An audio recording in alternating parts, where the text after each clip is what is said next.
All right, welcome to Roll with Advantage. My name is Andre, and basically, we are going to be hosting a game today. Actually, John from Master of Flowers will be hosting a game today, and I'll allow him to take over from this point. But just so you know, for those who have watched previous games on this channel, John Poland from the former Master of Flowers channel, or actually the active Master of Flowers channel, will uh, be be DM Death today. So DM Death is a archetype that is passed from player to player in the Roll with Advantage team, and he will be going today. So without further ado, we will give the table to John Poland, who you will not see on screen. He will be using the DM Death image to represent himself. So, John, take it away. Yes, ignore the man behind the curtain. That's who I will be today. I'm playing DM Death. I'm John Poland. My website is Master of Flowers. Really not a lot on there, but there is stuff you can check out. Today I'm going to run a small module that I ran back on the Oktoberfest. Any of you who've been a long time RPG community knows what that was, where we ran 24 hours of Halloween horror games, which went over pretty good, I thought. I thought we did really well. It was one of the first outings that we did as a group. And this is I've modified for 5th edition. So hopefully you enjoy it and the players enjoy it. So with that, I guess I'll just let the players introduce themselves and their characters, starting with my right, which would be Caius. Please mute yourselves when you're not talking. Hi, I'm Caius, and I'm playing Borgo, the half-orc first mate of the ship. And you'll see more of him as the game progresses. He passes his gaze on to the next will be Lionel. Hello, I'm Lionel, and I'll be playing Sulgar, the Dragonborn Reaver.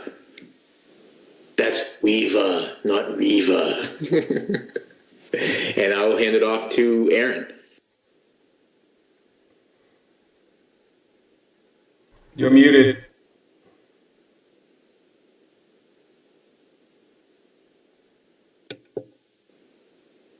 DM Death steps up and says, "You can't even operate a computer. How are you going to operate weapons to survive this adventure?" Son of a bitch! Ah! We hear you now. Now? Goddamn! I'm Aaron, just in prime for Table Knights Entertainment, and today I'll be playing the part of Hrothgar of the Batchers! Yarr! My dwarf. Okay, and I will be playing Edwick, the sorcerer of a noble house that has refused his seat of ascension to become a sorcerer, and we'll see how that goes.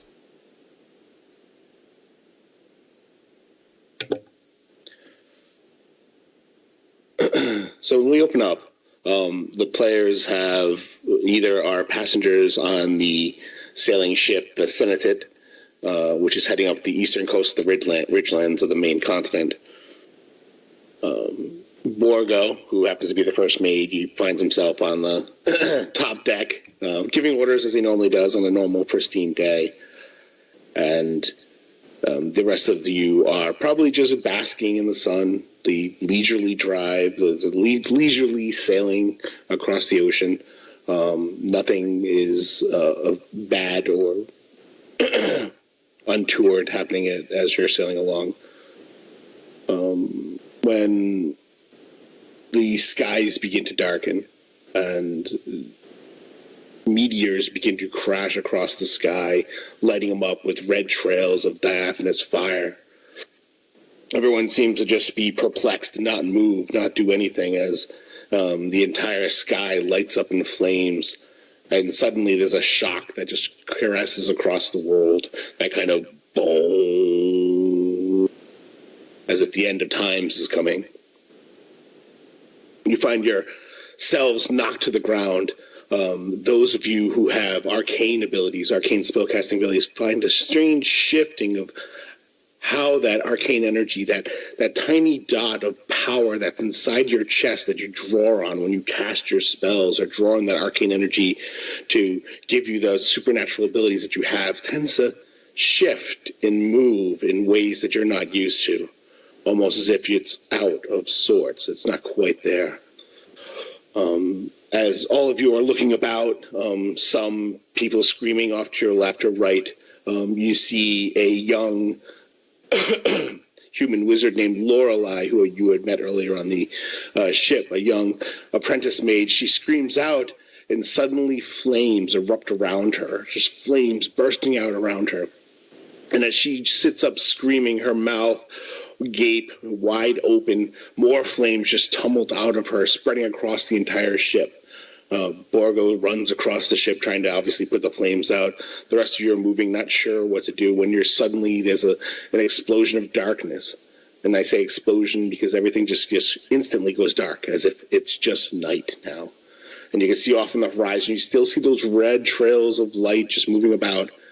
That's the only light that you have, so you're basked in this red glow in a completely dark environment. And all you can see is this woman kneeling down with her mouth open, no longer sound coming out of her mouth. It's just flames and fire as her corpse is just burning there, burning so hot that she just falls through the center of the ship, just burning instantly down, almost as if she was like a ball of magma or molten fire just burning through the center of the ship and just going down to the lower decks.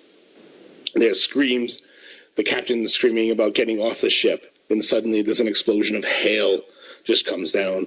Huge, massive hailstones the size of softballs just begin to pelt the ship.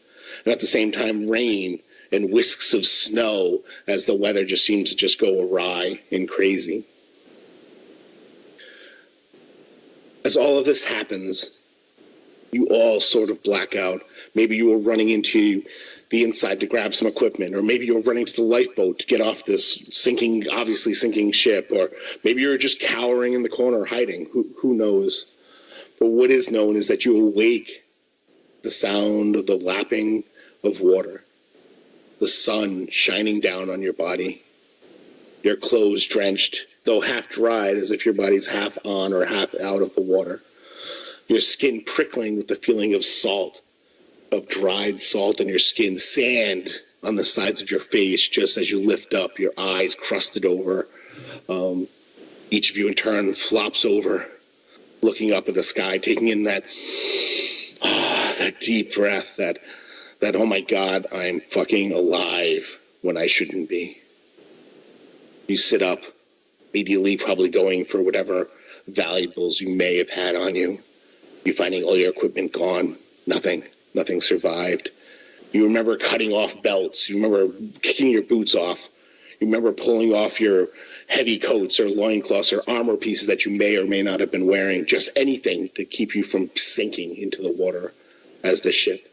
Glimpses of that destruction, of the sinking, the screams, the rain that rained down and turned into flames as it hit the water. Just a total turmoil, as if the world itself had gone through a massive change, something just so destructive that it just erupted and then ended almost as quickly as it started. The four of you, I guess I'll throw it to Andre first, as he's the one that we're actually playing this game for today, since he never gets to play. You, sir, can begin as you find yourself just sitting up, as I described you, half naked, debris all around you, pieces of the wrecked ship up on the land. And as you're moving, you see other bodies washing up against the floor. Some of them half-eaten, some of them burned, some of them destroyed. But there are others amongst you, 3 others to be exact, that are moving, making the same groggy sounds that you are. Lord Edwick Wolfrone would get upon his knees and take his fists and squeeze the sand mixed with water within, assuring himself that he was alive, and slowly look to the east and west to find the other 3 companions probably not fully associated with them, but familiar from the ship, with him, also equally improperly clothed and falling subject to the sands of the beach that they find themselves upon. And he would whisper under his breath, he would say, "It would seem that chaos has us on this day.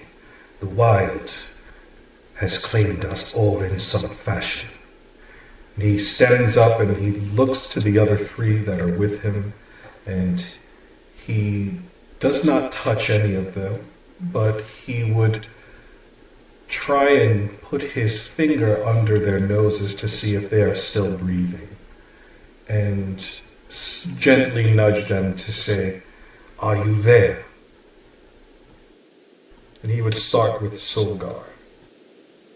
Andre, just so you know, your sound was slightly intermittent. I don't know if the others heard that as well, but from my end, it was a little hard. I was able to understand what you said, but I got the gist. Yeah, it was a little. I'm gonna play with it like a. Yeah, it was a back and forth. He's shaking us to wake us up. Yeah. Sulgar rouses from his near death. He sees this human, Andre. You're human. Sees this human standing over him, nudging him with his foot. His mouth is moving, but the sand and water still in his ears make it muffled. "I can't hear you if you are talking to me." And his face kind of twitches as he pushes himself up to his full height. Now, as Dragonborn, his bronze scales covered and almost white from the salt that has dried upon it. He's not big at all. I mean, just standing barely over 6 feet. He looks at the human and says, "Glad you survived. But not many others did, it would seem." And he kind of just starts to just straighten out these robes that are just ruined. They're tattered, they're torn, but he makes the best do with that as he can. And he says, "I guess that dwarf lived."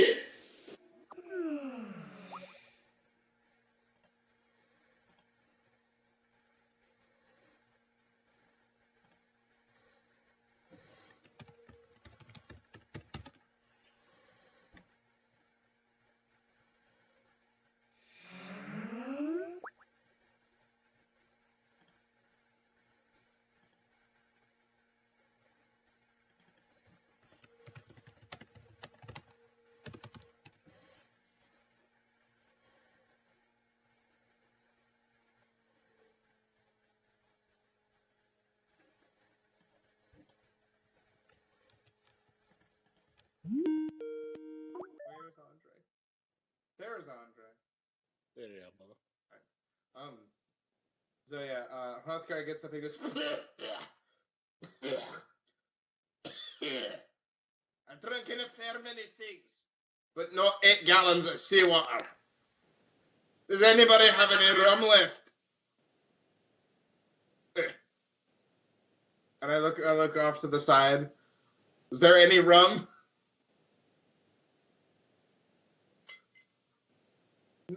Everybody's just shaking their no. I look around and I go, "That's the saddest thing that's happened all day." And then he gets up and he goes, "Who are you two? I'm having a bit of memory problems because I've been bonked a bit." He's talking to. Can you guys hear me? Yeah. Yes. Yeah. Okay, I just wanted to make sure because I think part of the problem was my internal microphone volume was a little bit low. Can somebody please check to see if in the Hangout, in the video, in the live feed, you can hear me? I'm gonna press play for a moment because if we can't hear me, then video in the live feed you can. Okay, all right, I can. Okay, so we're gonna continue on. Sorry about that. I don't have echo anymore, which is fantastic. So, Hey. All right, so we're going to continue, and you asked for rum. Aye. So he would say, I will not trifle with your requests for such things. More important things have occurred right now. You and that dire Stop you right there. There's nothing more important than a dwarf and his alcohol. What's your name, though? Certain dwarfs, of course. And he turns his back to Hrothgar and faces Borgo. And he wants to see if Borgo is okay. Are you well? Lying half buried in the sand is the tattooed, ropey body of a half-orc.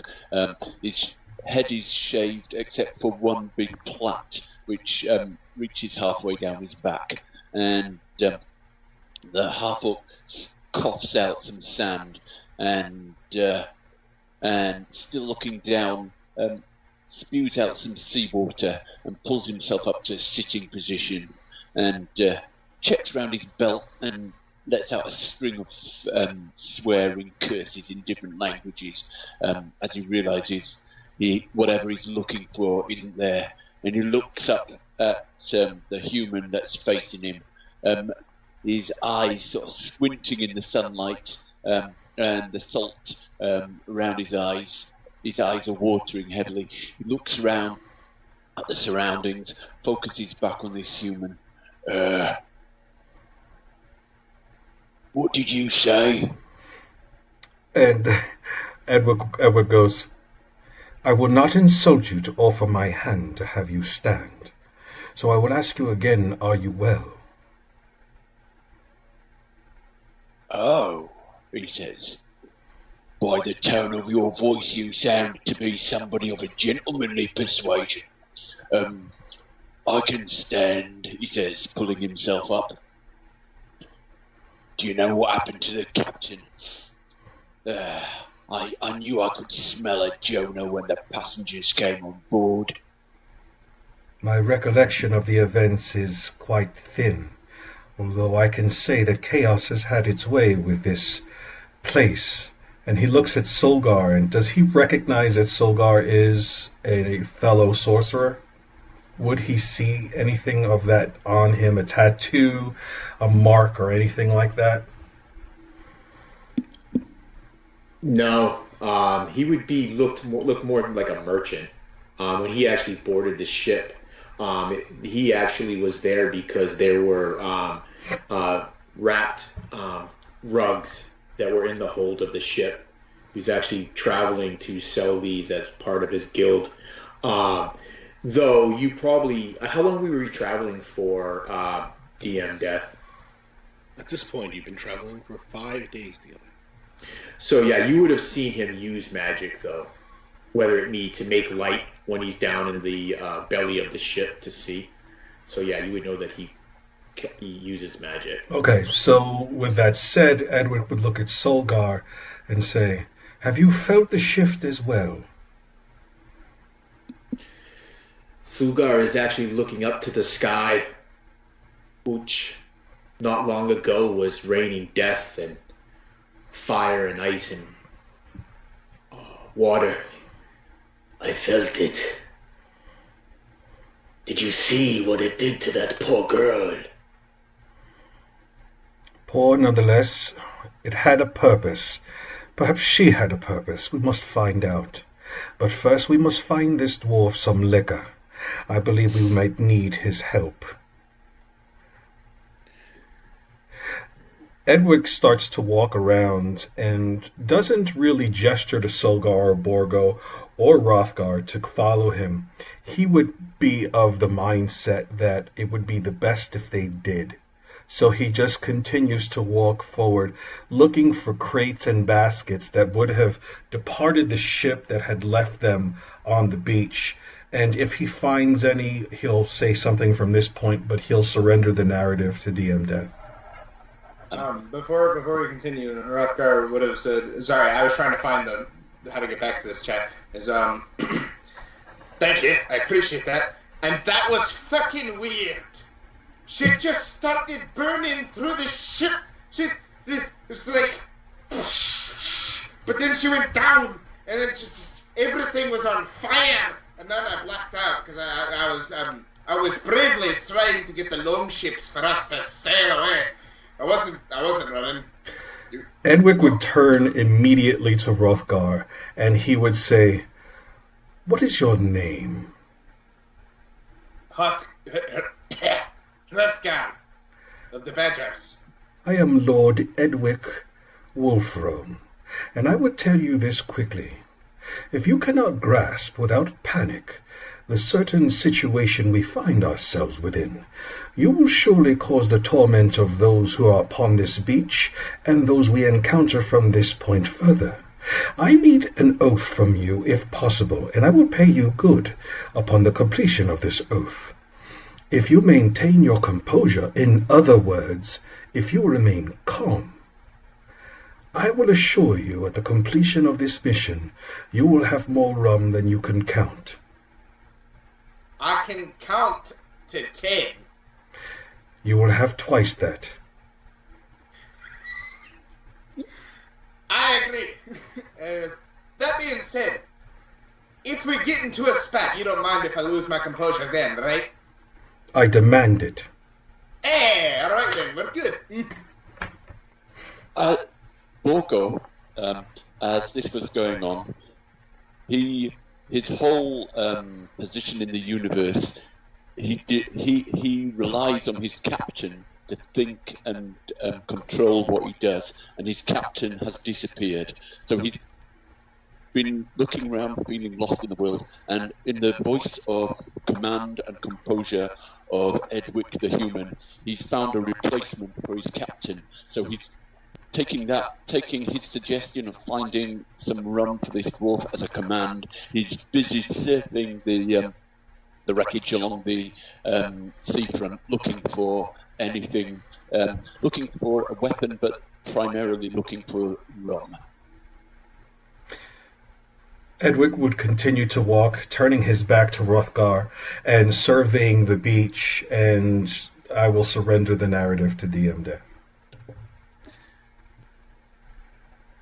So, it seems that you've eluded me this one time, but will you be able to elude each other? I doubt it. So you all move across the beach, all spreading out, sort of searching for any type of things within the debris. I need you all to do is make investigation checks for me, so we can see what you turn up as you sift through the beachcombing. I'm pretty sure I'm not very great at that. I'm not terrible at it. So Sulgar got a 1. No, Sulgar got an 11. D20 plus 2 on my end. Alright, so I will do a number sign 1, D20 space plus 2. I roll a 16. I got a 10. 10. Alright, so we'll start at the lowest, 10. That is Hrothgar of the Badgers. So, Hrothgar, as you're digging through the sand, your mind immediately goes to bottles or clay pots, anything that could have alcohol in it. And you immediately start digging up. You see a section where you... Sorry. Don't watch it in the camera, because he does weird shit. I was roleplaying! I know. As you're digging, you're reaching under, you're breaking up broken clay pots, a few glass vials that were smashed and broken, and then you find this one section where you find what looked like 4 small vials, and you kind of pull them out of the gently, ever so gently pull them out. And, you know, these are definitely not alcohol, and you're not quite sure what they are. But they do have a medicinal quality look to them. As you pull them out, you shake the sand off. You notice that 2 of which are empty. And the third one has a crack in it, but it still has the liquid in it. And the fourth one is unharmed. Hi, Magic Man. I walk up to Hrothgar and say, "What have you found?" This, and I show him the uncracked one. Do I have to roll Arcana to see what it is, or is it apparent what it is? No. Borgo, who's probably paying attention to what you're doing, notices immediately. That was cookies, concoctions. Those are small healing drops that he would give to the crewmen if they get sick or they were injured or damaged. How many are preserved? One, and one has a crack. You think that it's good, but you're not sure. I look at Borgo and his massive size, and I look at the enduring dwarf, and then I look at Sulgar. Sulgar, are you a human? Oh, he's a dragonborn. Oh, he's a dragonborn? And all right, so I see the embodiment of density around me. All three of these individuals could last quite a bit in a fight. So I take the vial and I just hold onto it and I say, "We will have to analyze this later. Let's continue on." Okay, the next was a Sulgar, got an 11. Sulgar, you're digging through, you find a section of the ship. You immediately find what is like the bar section where you remember the captain had stored some of the valuables of the ship, specifically your carpets, as one of the things that were placed in this vault section, basically to keep the crewmen from touching them. You grab the bars, you start yanking them and pulling them, and you kind of break them free as they're just the wood around them had all been destroyed from the fire that had licked across the ship. And when you pull them open, you kind of dig down, and you recover 2 of the rugs that you had, as well as a small chest containing 20 silver pieces. Nothing of use, but... Right. So before Sulgar reacts to that, just really quickly, going back to when he was patting himself down, one of the things he would be checking for is this small necklace that he wears around his neck. And at the pendant itself is something that he has woven. It's nothing fancy. It was just woven from like reeds. But he always wears this necklace, and he's just wondering if he lost that. That he did not lose that. Okay. So as he pulls these, he kind of tosses the chest aside, and it kind of clinks into the sand and flips open, and some of these silver pieces kind of drop out onto the sand. He goes, "It is not all bad. I have 2 of my carpets." And he turns, looking to the others, proud, kind of like holds them up. Yay!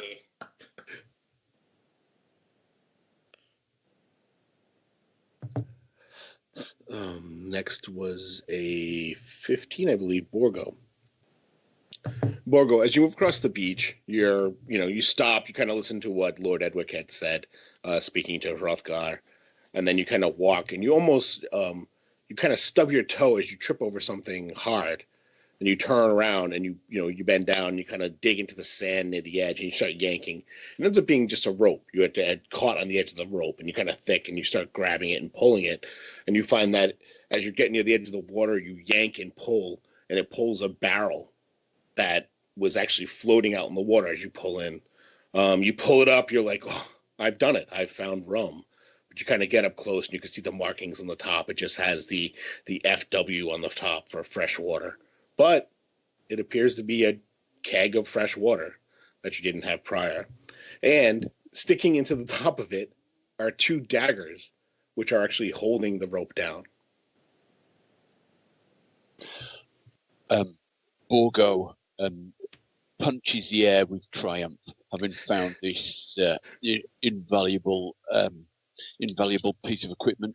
He, using the rope with a sailor's skill, he quickly hitches a sort of makeshift sort of sling to carry the barrel over his back, and then runs up to Edwick, and in a kind of groveling fashion, offers his dagger out, saying, "A gift from the sea, sir."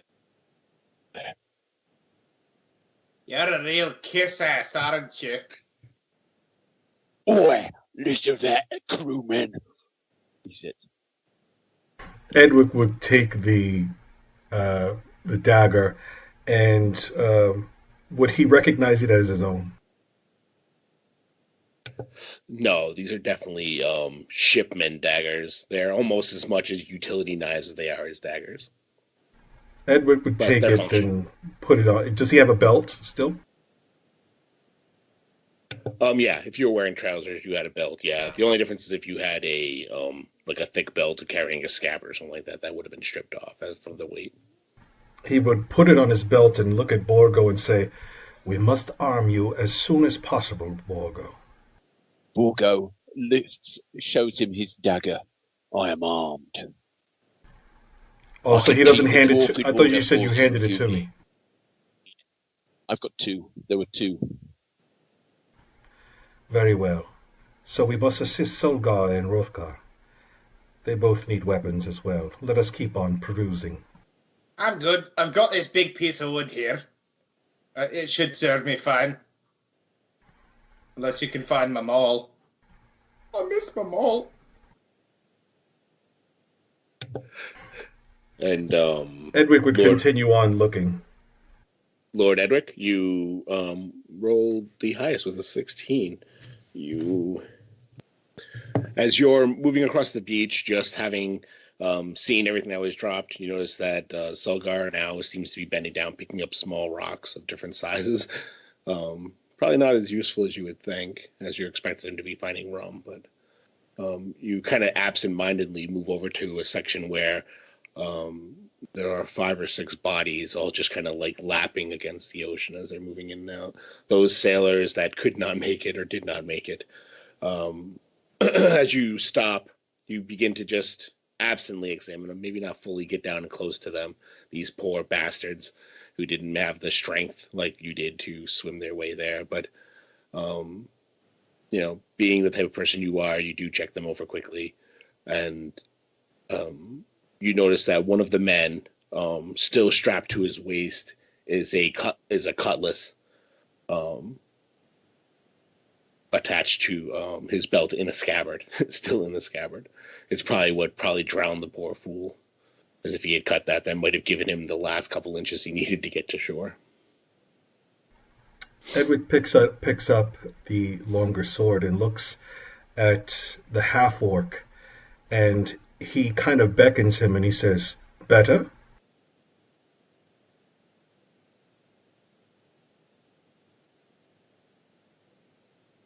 You're muted, Caius. The half-orc takes the sword in his hand, and or the cutlass in his hand, and swings it a few times just to test the weight and everything. How would it? What kind of sword is it in D&D terms? In D&D terms, it would be considered a scimitar. And he seems to like the balance of it, and puts it in his waistband, and looks at the fact that he's got a dagger and a sword, and glances over at the dwarf with his club, and puts his dagger and his sword back in his waistband. Edwick would say, "Borgo, would you mind giving Sulgar the dagger?" "Oh, certainly, sir. And he goes over, says, "The captain says you've got to use this to protect us." Hands it over to Sulgar. Sulgar would take it, kind of look like, I guess he can't really raise an eyebrow because he's Dragonborn. So he just kind of cocks his head to the side and he goes, "Thank you." And use it well. He doesn't have a belt, so he's kind of like looking on himself. He doesn't have shoes. Edwick would guide Sulgar a little bit and say, "We will have what we need eventually, but for now, You need to remain armed for safety's sake. And Borgo, seeing that Sulgar doesn't have a belt, he takes a bit off the rope. He just takes one of the cords that's twisting in the rope and unwinds it from the rest of the rope to make a thin belt and ties it round his waist. There you go. Thank you. And he would look back at Edwick and he'd say, I am armed. And he takes this strip of cloth that he had, and he takes a stone and he swings it and he shoots it, and it shatters off. It shatters like one of these like half broken crockeries that's half buried in the sand. And he says, swings it. Not all weapons are held in your hand and driven into your enemies. But he does tuck the dagger into the rope belt that he has. So Edwick, seeing all of this transpire and everyone at least rudimentarily armed, would look for alternatives or different places where he could leave the beach. Staying on the beach at this point in time doesn't seem like the best alternative. In fact, there's really very little protection for somebody like Edwick, and he needs to look around for some form of shelter or landmark that would allow them all to depart to some form of safety. So you're on the beach, and as you're looking out, there are several things you can do. One thing that you first notice is that as you look off to your west, there is a massive set of cliffs. That pretty much this beach is just surrounded by a cliff face. There is a small, what looks like a pathway that kind of zigzags its way up the cliff face up to the top. And in fact, as you're staring at the top of that ridge, that section, it looks like there's a railing at the top, as if perhaps someone had built this into the section before, as if it's, well, maybe perhaps a well-traveled place. The other thing you notice is that in game terms, there are miscellaneous clothing that you can grab here. There wouldn't be any boots. That would be the first thing people kicked off. If they had them on as sailors, they probably weren't even wearing anything like that. Anything that you want to create or find, it's assumed, Hrothgar, I see that you wanted to grab a large piece of wood, basically a baseball bat type thing that you wanted to smash with. You could totally do that. Hrothgar smash. Those. Or if you want to make a sling like Sulgar did, you're perfectly feel free to add those types of things to yourself. Okay, Edwick would look for something that could simulate a natural quarterstaff, a long pole arm. Yeah, I mean, with the knives that you have as well as the sword, and so that you're able to easily cut a plank probably down the middle to make it a solid quarterstaff, something that's within 6 to 7 feet that's easy for you to use. He would take a good analog for it. Excellent. He would take a deep breath and stand and go, well, I have my walking stick. Everyone is well armed. We seem to have a predestined pathway up to some form of climactic peak that has some form of railing upon it. Perhaps let's go that way. It will help us uncover the mysteries of where we have fallen, and perhaps who has allowed us to fall here. That sounds reasonable. Now, we all have good shoes on, right? As of this moment, none of you have shoes on. Okay, that needs to change. I have dwarven feet, so my shoes are always on. Borgo and Sulgar? See, well, that's the thing. I'm thinking, when I think of Dragonborn, I think of something that's more Dragonborn than like human. So much like a hobbit or a halfling would not wear shoes. I just really don't see Dragonborn jamming their feet into shoes. So if you were to see his feet, they would look taloned and scaled. And also, I'm going to give him a tail too. I know sometimes Dragonborn can have or not have. So you would see this tail kind of just every once in a while twitch and wave out behind him. And Borgo is mourning the loss of his knee-high leather boots with buckles and laces and everything. But actually, around the ship, he runs up and down the rigging barefoot. So he's quite used to operating barefoot most of the time. DM But Death, can we assume he that does Borgo mourn would his find the boots. boots, at least some form of boots, and Edwick would find some form of shoe wear? Or is that part of the investigation role that we did not find them? No, I'll allow you to find just the crappiest pair of boots, just so you have shoes on. We don't want Lord Edwick walking around barefoot now, do we? And Borgo, you can find them as well. But not my boots. There's enough corpses that there has to be someone who didn't quite get their boots off before they moved. I think that's reasonable. All right, so after putting the boots on, watching Borgo put his boots on, Edwick would stand up once again and take that deep breath of his. It's almost as if he's inhaling personal pride, and he just goes, "Very well, let us go," and he just starts walking towards the path. You heard the captain, lovelies. Get a move on. All right then. He's paying me, but I don't care. Yeah, so Sulgar would take the two woven rugs and toss them up onto his shoulder and just start following everyone. All right, Sulgar, are you taking the small chest containing the silver coins? What I would have also done while looking for the stones, Sulgar would have maybe found like a small pouch or something from one of these poor drowned fools that will no longer need it, and he would, if it didn't have valuables in it, he would just dump out the contents and put the coins in that and tie that to the rope belt that Borgo was so nice to give him. Okay, you have done so. And Borgo, are you going to continue to carry your water backpack? Is that what I'm getting?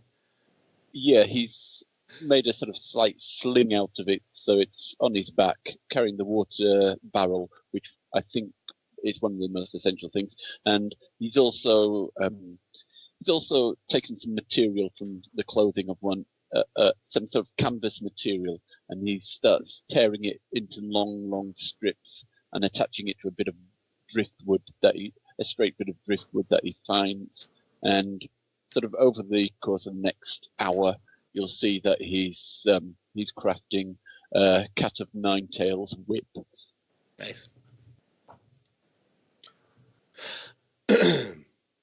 So as the sun rises, noon quickly approaches, you find yourselves halfway up this long zigzagging march as your 200-foot climb to the top, to the summit, takes quite a long time. Your exhaustive swim for most of the night, your ordeals that you're done have weakened your bodies and souls. You find yourself having to break open the water keg halfway up and stop and drink some of the water.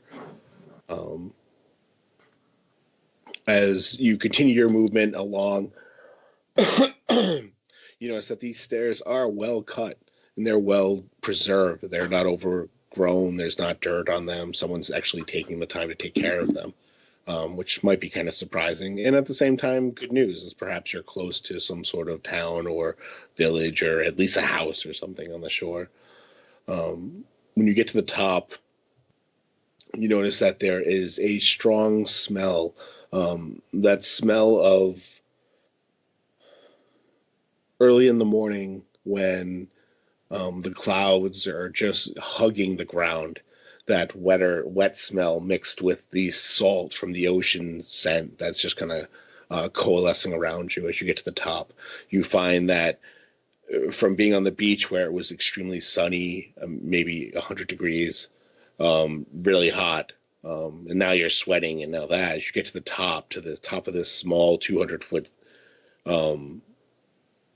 mountain edge, the temperature has dropped, and you can see that these clouds are just kind of coalescing around you, and they're thick, and they're in many ways almost blinding in a way as their thickness and their depth. almost in a way as if you're driving through fog with the high beams on, like the worst thing you could possibly do. It's hard to see any distance, and even those of you who have dark vision can't penetrate it with it. It's almost all blinding in a way. Does it look like it's magical phenomenon, and can I roll Arcana to kind of guess at that? Absolutely can roll an Arcana check. All right. Or a nature check. Anyone can do that.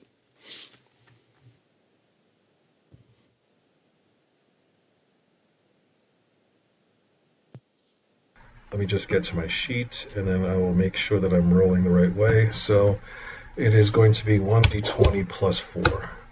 23. Okay. Both Sulgar and Lord Edwick, you kind of look at each other at the same time, and that offsetting energy that's in your chest that used to be in the center, it's now seems to shift left and right, almost as if it's not sure where it should be. That point where you draw your magical energies from kind of vibrates and shakes, and this is definitely abnormal. There's a solidness to this fog that should not be there. It's almost as if it's a wall, a barrier, something keeping something in or keeping something out. Edwick would look at Sulgar and say, "Be ready. You feel it as well." Yes, I feel it. There is a disturbance in the weave.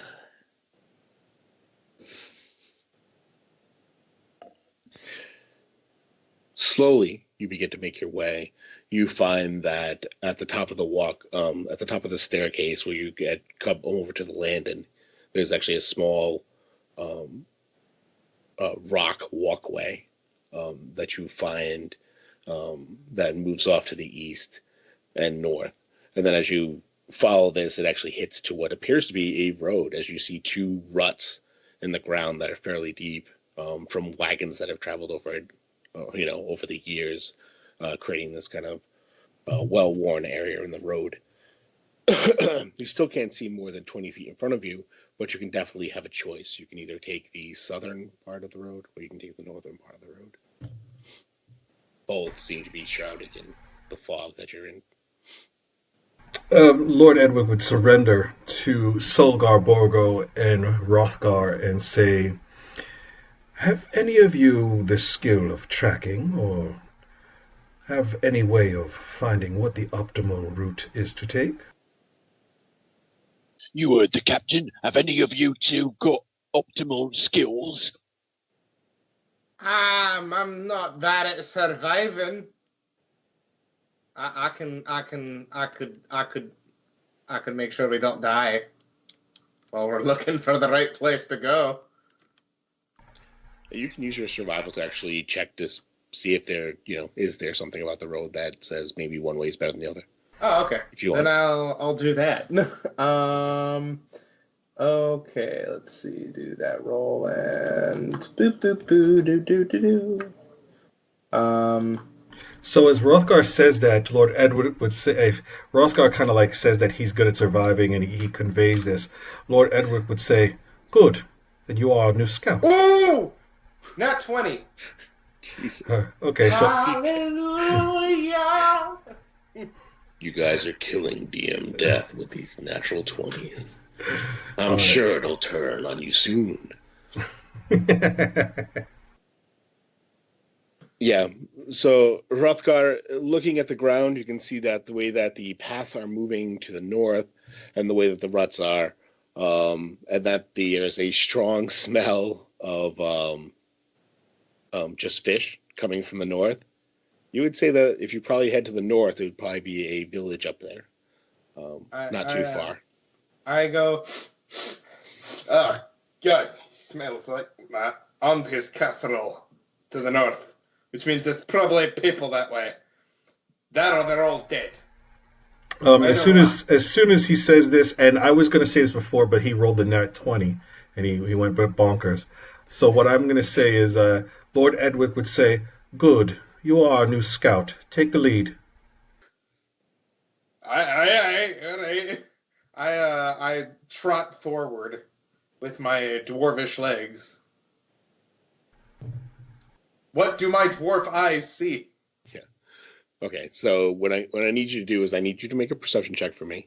And how is the group moving along? Are you moving like single file in this shrouded darkness that is the fog around you, or are you moving kind of as a group, but he's in front?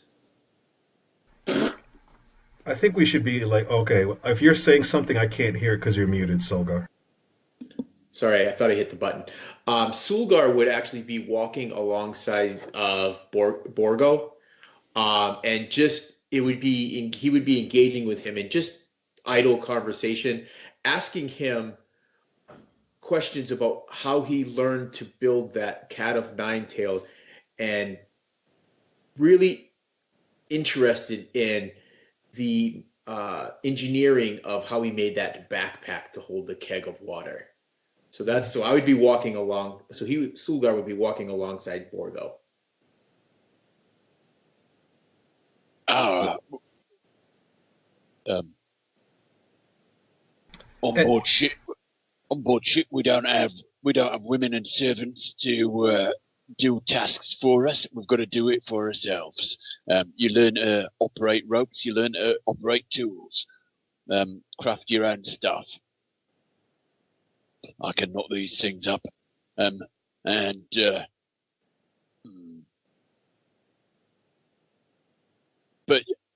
I reckon all you're good for, lubber, is hauling on a rope and scraping the belly of the ship at the moment.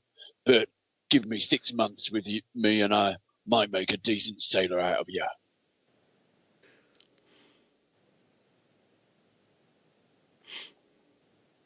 Lord Edwick would be behind Hrothgar as he would allow Hrothgar some space to properly scout the trail ahead, and Sulgar and Borgo would be behind him discussing the trade of becoming Borgo's equal in salesmanship and rope not making and rope making and so on and so forth. Now, I didn't say equal. I just said a decent sailor. Isn't that the same thing?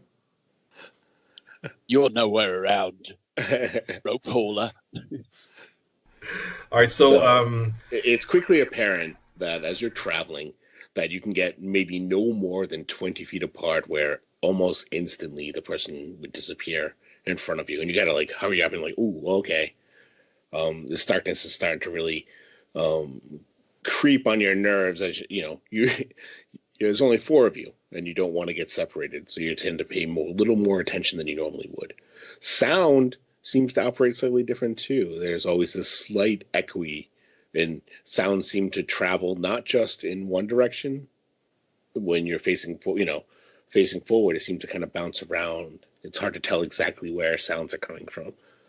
As you can hear, Hrothgar, who's not trying to be silent in front of you, but he sounds like sometimes he's stepping to your side or to your left. Or is that behind you? You're not sure. So it's very confusing. Hrothgar, when you've walked for maybe about 20 minutes, when you pick up a sound to your right, and as you look down at the ground, you can see there's actually a small gravel path leading off the road, and it seems to be heading eastwardly. It's hard for you to completely tell exactly now that the sun is shrouded by the fog that's shrouding you. But you kind of hear a whimpering.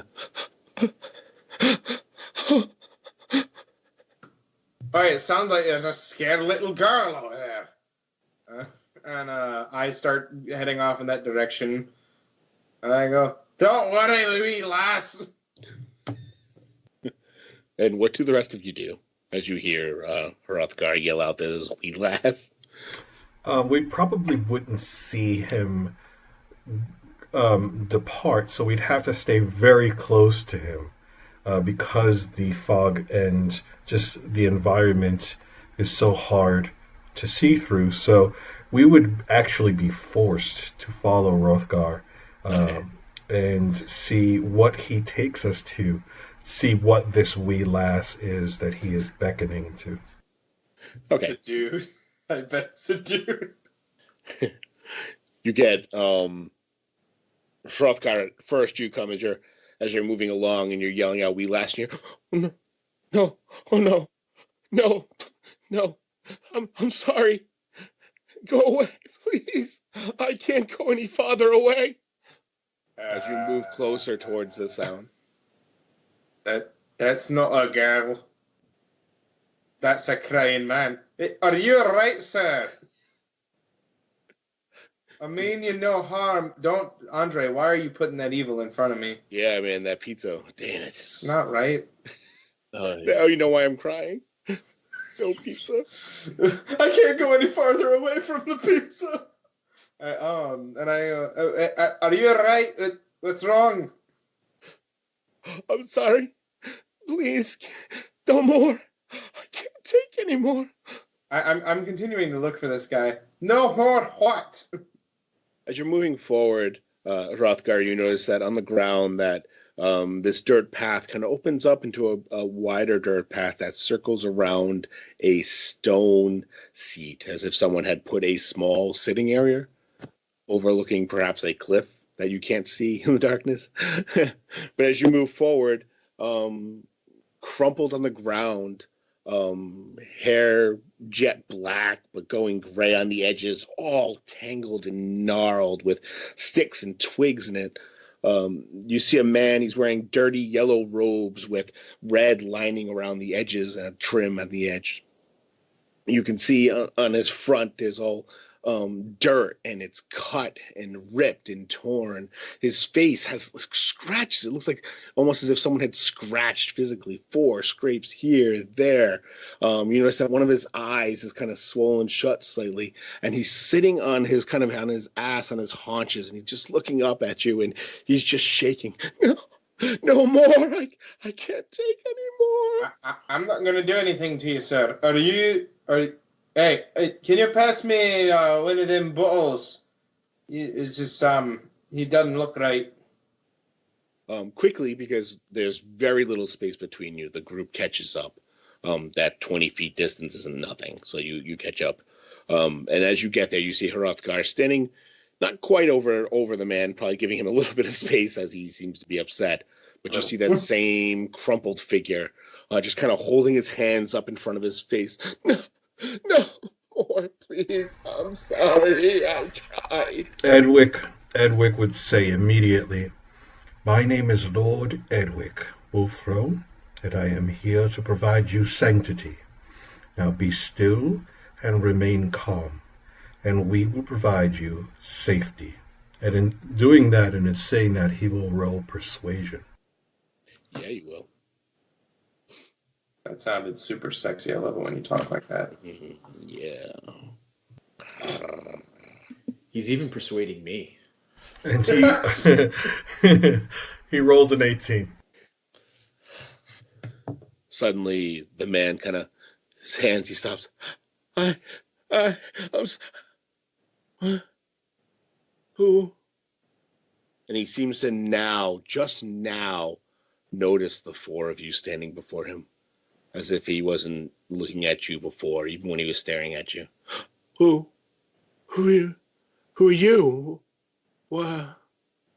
Why? No, you must leave. Go. Fear not for us. I would like to know whom has done this to you. They did this. I deserved it. I deserve all that they do to me. That is fine.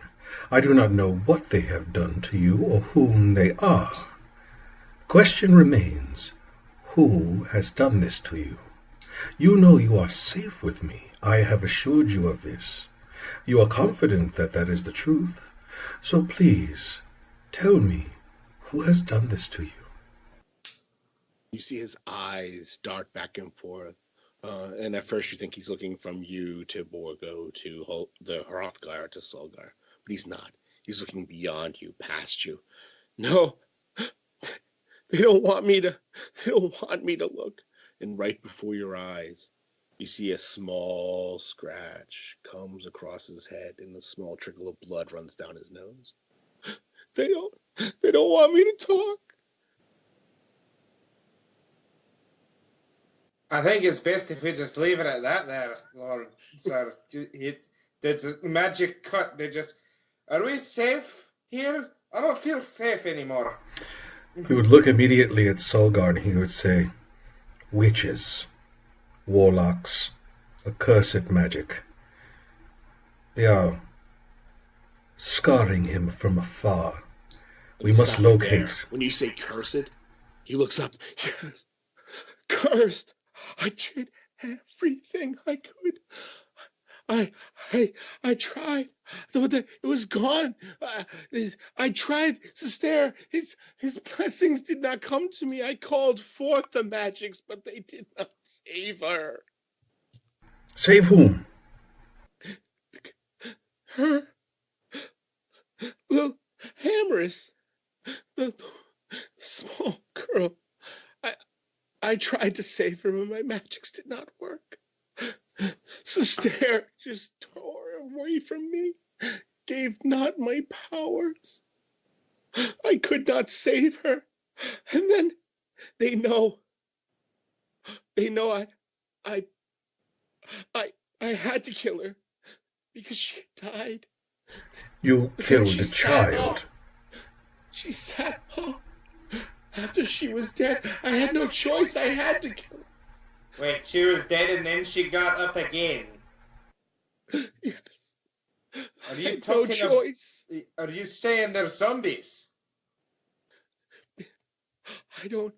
I could not. Sister's power would let me drive off any undead. I could not drive these away. He has forsaken me. You are a cleric. A priest. I am the high priest of this village. Where do we find those who have felled this village? It's like, I don't know. They don't let me. They force me to stay up here. I can't. And once again, he's looking. Edwick would lose his patience.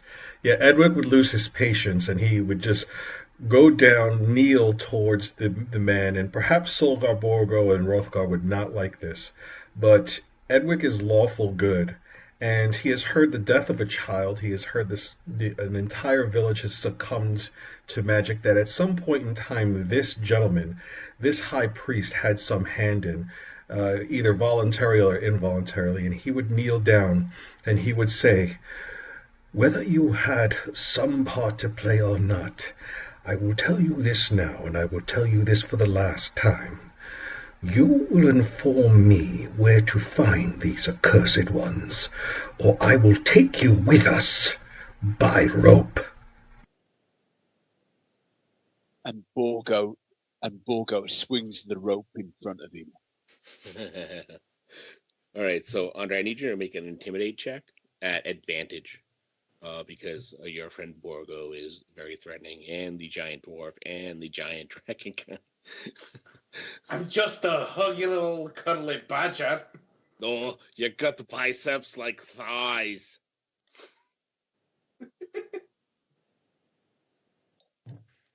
Ow. It's a bad. Jeez. You see his 11. eyes, the blood still trickling down the center of his face, down to his nose. He looks out and just stops. You're not even sure he's breathing. He's just staring out, almost catatonic. Then he's like, after a couple seconds, like, No more. I'm sorry. Do not do this to me. We have lost You him. broke him. We have lost him. They have possession of him once again. We must find them on our own. He will remain here and do no harm to us, and if he does turn against us, we will fell him as well. Now, Sulgar, Borgo, Hrothgar, let us approach this throne, this chair structure in the center of this circle, and then from there we will be able to perhaps go to the town and find more of these beings that have tortured this unfortunate one. I sit in the chair. it's very comfortable. I go, this isn't a bad chair. It's nice. It's good quality stonework, let me tell you. I should know. That may be so, but it may be your death. We don't know what that serves, what its purpose is. At least I'll die comfortable. And then he gets off the chair and.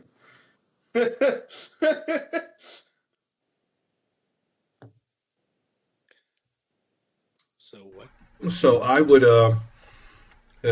would just lead the party at this point to where the chair is. Hrothgar obviously went there on his own, but and I would examine this chair, which seems like a complete oddity in the center of this open, I guess what you can call it is some form of open space within the center or near the town we're probably going to encounter eventually. And I'm going to examine the chair with either an investigator or arcana, whichever you feel is appropriate. DM Death. You can use do an investigation. Okay, so I will do an investigation upon the chair, and that's a +2, and I roll a 13. Nothing. Okay, so when you go and you examine, the first thing you notice is that as you push Hrothgar out of the way, he's sitting on a plaque that's on the center of the chair, and it says to the citizens of Portland, may your baskets always be full of fish, and it's signed Mayor Terrell Sandamar, and it has the date of last year. I'm just writing this all down. Mm-hmm. All right, what Is it exactly 1 year ago? No. I was just because I could say it was 1823 and it wouldn't make a difference. What was the name of the town to the citizens of what? Portsmouth. Portsmouth? Yeah, Portsmouth, technically, if you want to spell it the way. Got it. Do I You also notice... Oh, I'm sorry. Borgo? Do I know of Portsmouth? Have I heard of the place before? On your sails up the coast, you do know Portsmouth, which is a small fishing village off the east. You've never stopped there with your boat because it's not technically a port city. It's truly just a tiny fishing village it's probably half fishing village, half farming community, basically. It's just a small community that's sprouted up. It's in a good spot, technically, along the way, and if it had better docks and better areas where you could land, you think ships would probably start trading there and stopping. So it's basically, think of it as a town on the rise. So you know that, Borgo. Yeah, I passed that on to the captain, Edwick. Then You also the ships at Portsmouth used to come out and sell us fish as we were passing, sir. I've heard of it before. You also notice, because you made your investigation, you notice that lying on the ground is a dirty wooden staff, except that it has like silver shod wrapped around the one end and like a cold iron wrapped around the other end. And it on the center of it has the symbol of Sustair on it. And if you want to know who Sustair is, you can actually make religious checks. Based on I will let somebody else do that. Does anybody have a good score to investigate upon a religion? Nobody? Okay, so then I'll do it. If you're asking people, though, Borgo will volunteer. Yes, I will. I will say, Borgo, you are familiar with this town. Perhaps you are familiar with this religious symbol. Do you recall it at all? And wanting to please, Borgo tells you everything he knows. He rolls a 3. So, Borgo, the last thing that you remember of Sustair, you think, had to do with him being the patron god of death. So perhaps this is a worshiper of death.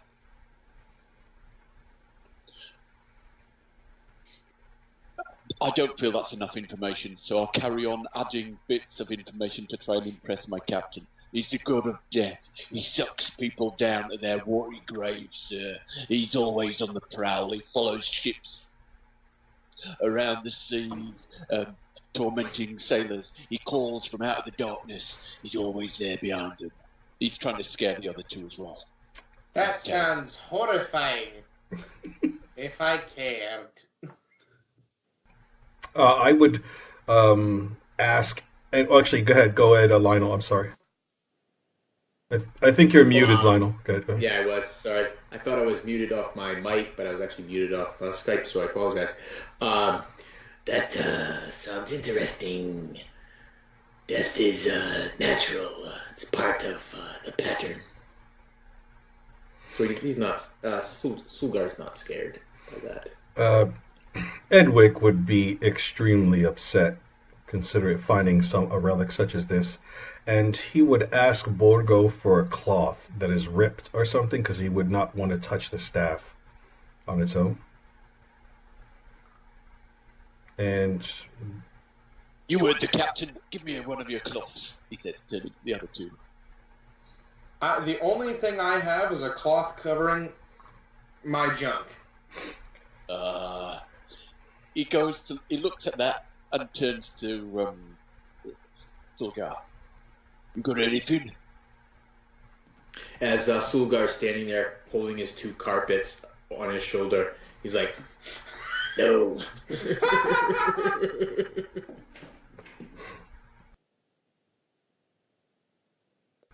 very well. And Lord Edwick will take, I guess, the leggings that he has and rip the bottom of them. And just he needs to touch the staff. He needs to make sure that it is destroyed. And what he will do is he will stick the staff in between the arm and the leg of the chair, and he will ask Sulgar to hit the staff and crack it and break it. I do not think that is a good idea. Why Can not? I do it? Yes. Better we let the dwarf do it. Yeah!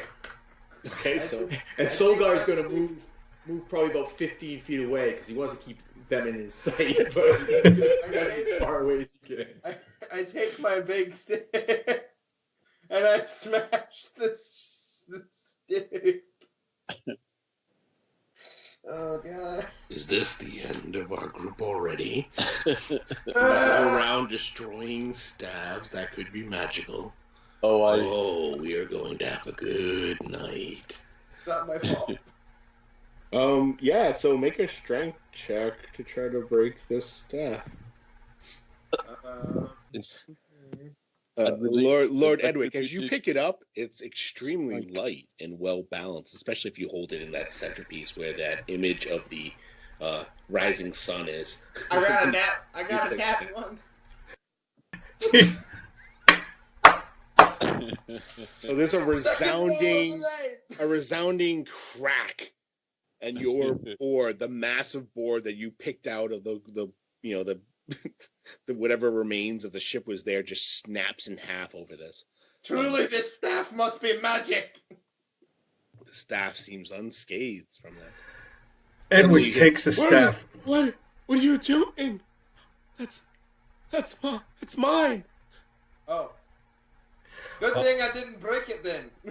The old man that was wounded came back and said that it was his? Yeah.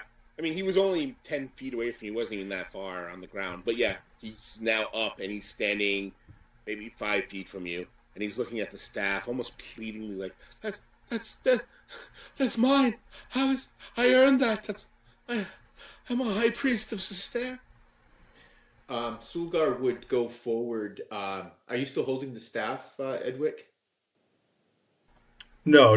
The staff is actually wedged in the chair. Hrothgar tried to crack it, and it didn't break. Yeah, Sulgar would pull the staff out from where it was wedged in, and walk over to the man and say, Do you want this back? And he would try to smile, but it's a Dragonborn smile, so it looks probably more menacing than friendly. And he'll hand him the staff. You notice as you pick the staff up, his eyes never move from the staff.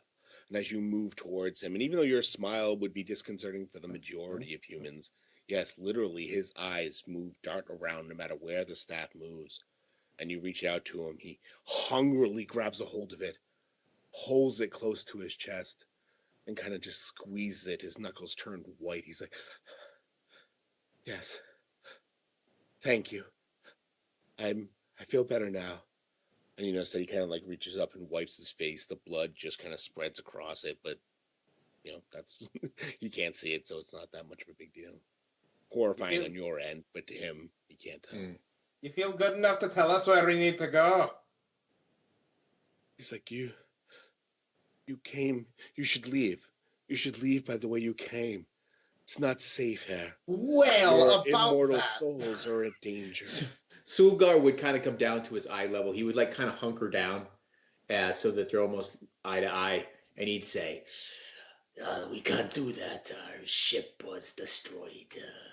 Big just storm with hail and snow. It's a screaming lady on fire. That does give him pause for a second, the screaming lady on fire. But he stops and he says, but my sister's blessings, you need to leave.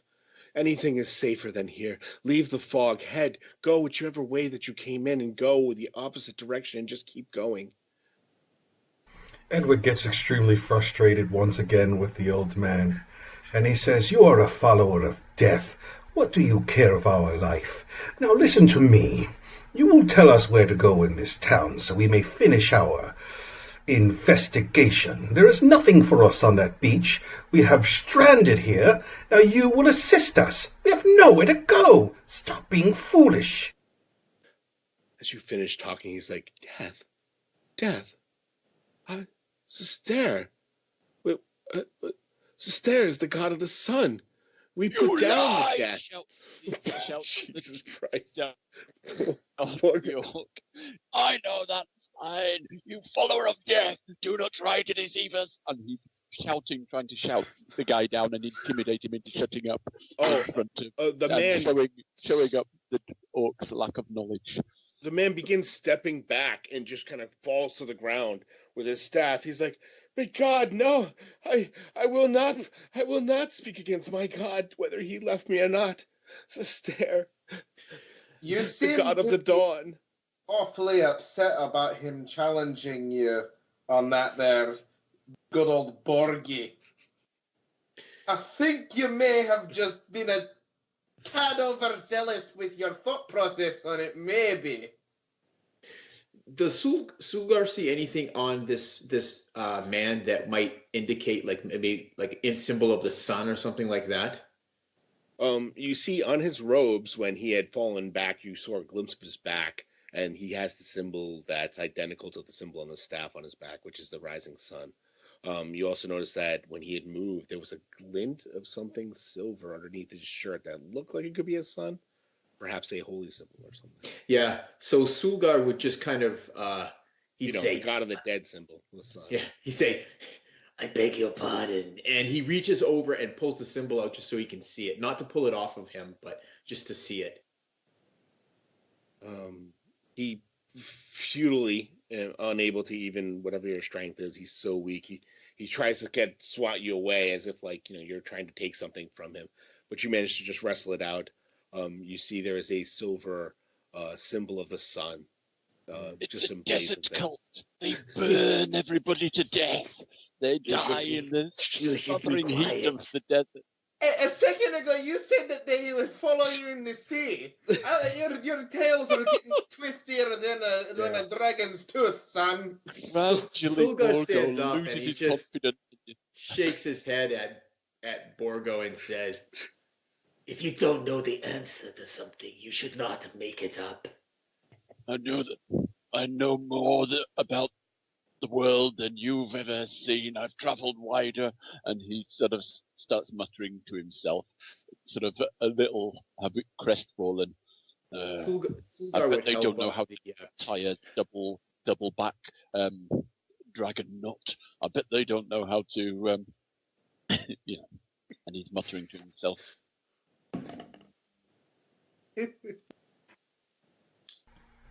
And so after Sulgar helps the priest up, he would just kind of just say, not in just a low voice, he would say, Is there another way other than the village? I The fog prevents me from leaving. Prevents those souls I from did leaving. not ask that. I asked for us. I don't know. If you came in, then you can go out. You should So leave. Sulgar would interrupt him because he's getting frustrated too, much like Edwick, and he says, "What's is that way?" And he'll point to what would be, well, you only see 20 feet, but which would be the road that goes the opposite way than we were heading. So south, basically. Yeah, south. Yeah. So you point southward, or what you think is southward. He gets the gist. He understands. He's like, that is the King's Path. It takes you down to the lower cities. The city of Midnight's Vale. It's 6 or 7 days travel to the south. You should be easily able to do that, even on foot. You should go before whatever demon hells came for us comes for you as well. Don't worry there, son. We're not going to abandon you and all these people. It's be like you just kicking a turtle right in the nards and then leaving him on his back. It's wrong. As Hrothgar is talking, Edwick just turns and says, "Fine." And he just starts walking south. Yeah. Yikes. I'm going to pick up my rugs and follow you. You hear as you go to Borgo? Borgo kicks the death cultist. Borgo before can he make up his sees- own mind. and then Of course he follows after. can. Oh my god. Wow. Hrothgar's just like, You what has happened? as you guys head off, you kind of hear a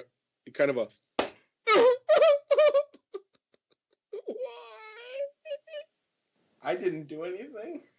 and then Borgo with a smile comes up behind you as your group heads south down the road. And You hear the slight whimpering of a man who's completely broken. Why have you forsaken me? You travel down the southern path, which is less than 20 minutes. You move with haste at a quick pace, just trying to figure out what the hell he's talking about. Your 20 minutes turns into 30 minutes, which turns into 40 minutes, which turns into 50 minutes. Now you stop. You make an X on the ground. You walk another 10, 20 minutes. That X is on the ground again. I think we're magically inclined to stay. But, we can keep going south if you want to try. Edwick just becomes frustrated with Hrothgar's truth. And he says, "You are right. Let us return and see where this centered clearing with this chair takes us. Perhaps not south, but west." Appealing to DM Death for alternative directions that we can go. We can go to the town. Is the town was to the west, right? Town. Yeah. The town is to the north. Oh, to the north. Okay, my mistake. Going down. We Okay, went so on that- this path to talk to this guy, so. All right, so let's go to the town. Edwick just pats Hrothgar in the back, and he goes, "Pristine sense of direction, Hrothgar. Let us go this way." Aye. That's what you sailors say, right? I'm talking to Borgo. Aye, Captain. Are you sure it's not Bon Oui Schwa? Because you seem to not always know your facts there. As I head off down the northern road. Borgo runs up to Edwick. Do you want me to lash the Joker in the crew, sir? Give the Joker and the crew a lashing. No, Master Borgo. We need the dwarf to be of good spirit. I foresee that changing quite quickly. Very well, sir. Very well. Very wise. As you travel for maybe 10 minutes down the road, your new northern direction, you hear the whimpering sounds of a man, completely broken, pass you on the right as you walk by. Hi, priest. Down the road. Hi, priest. That's actually fantastic role play because I am loving Hrothgar the more he develops. Go ahead, continue. I'm sorry. As you continue down the road, which now seems to actually go down as you're coming down off the cliff down into the valley that is the town of Portsmouth. You hear a disembodied voice. So, will you all survive? Leaving the one person who seemed to actually know what's going on without getting any real information? Or are we going to try and allow Borgo to teach us everything he knows about everything?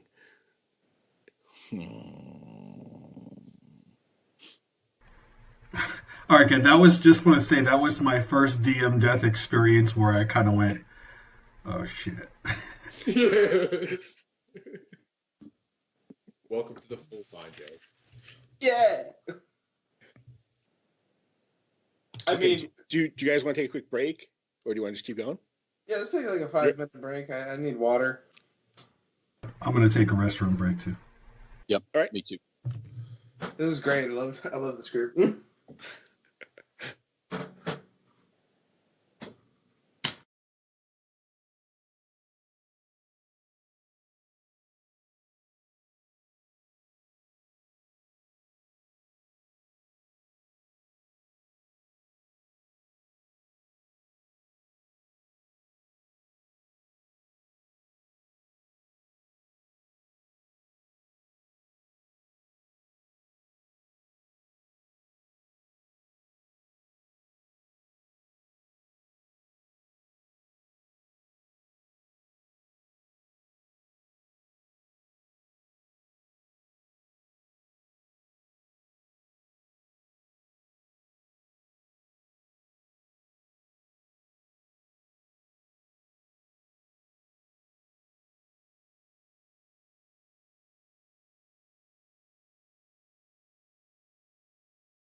For those of you who are tuned in, this is Roll with Advantage, but in this particular episode, MasterOfFlowers, who is John Poland, is hosting, and he is playing the role of DM Death. And the four of us will role play through the scenarios he built in his homebrew campaign. So we'll be back within 5 minutes, and we're just taking a brief bio break, and we will return.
in my million years in my mind going through this campaign would I ever have thought that could happen.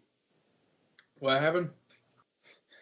Borgo turning the cleric of Sister, a lawful good cleric, into the villain in the story. Yeah, when he leaped forward, Caius, yelling at him, I was like, "Holy crap!" Oh, that was awesome. But yeah, That shows you too. Like I could have just said you fail, right? I didn't. But by giving the misadventure, I think that's a better way of doing it. Misinformation, not misadventure. Misadventures is what you're doing.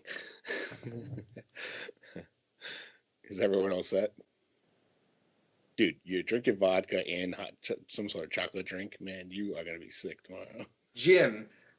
Oh, jeez. And I have drunk like 3 of these of whiskey just straight before, and I was fine the next morning. It was weird.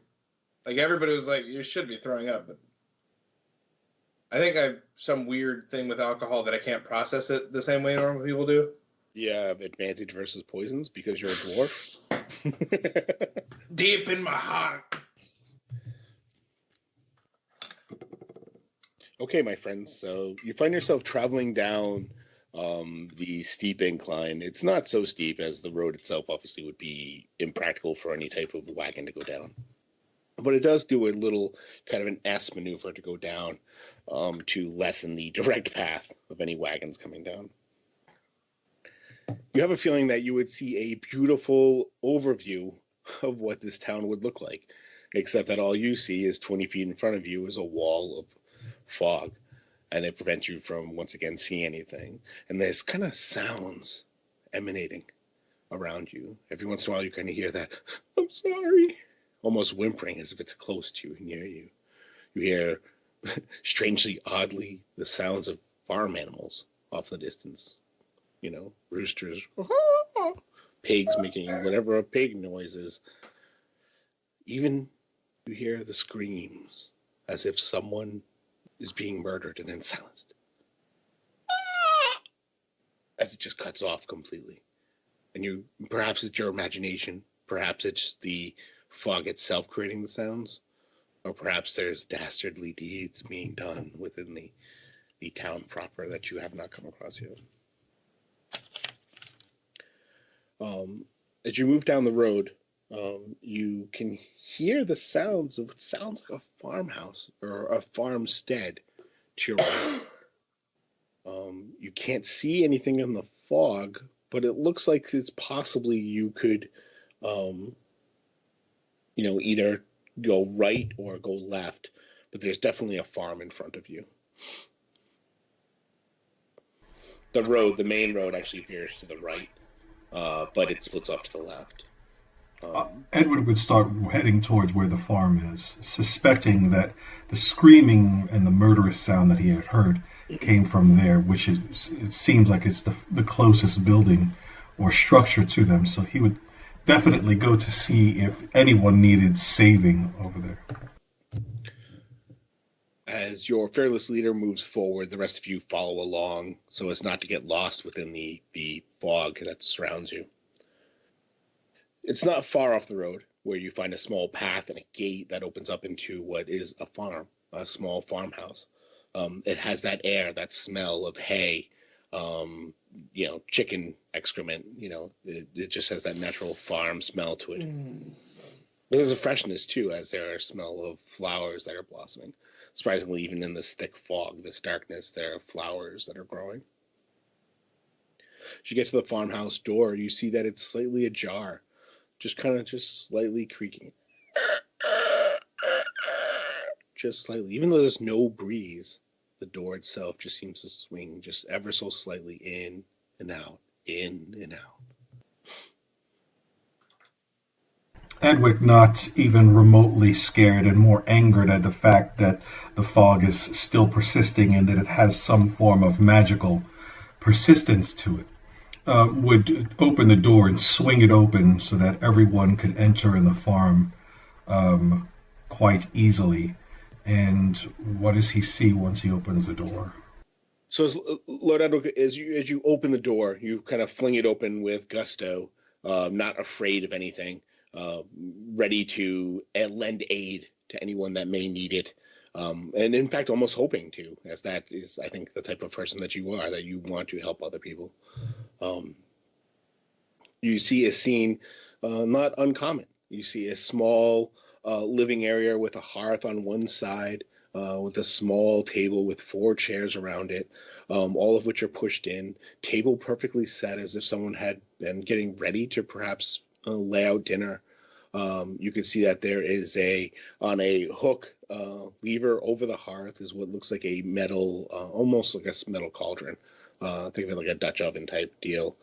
Cast iron hanging over the fire. Whatever ingredients that were in there are now completely gone.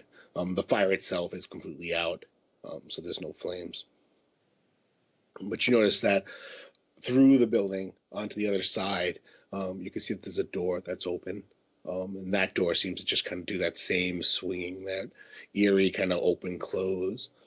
As you look to your left, there's another doorway that opens up into what you're guessing is perhaps the sleeping rooms, the main room for where whoever lives here would be their bedroom, basically.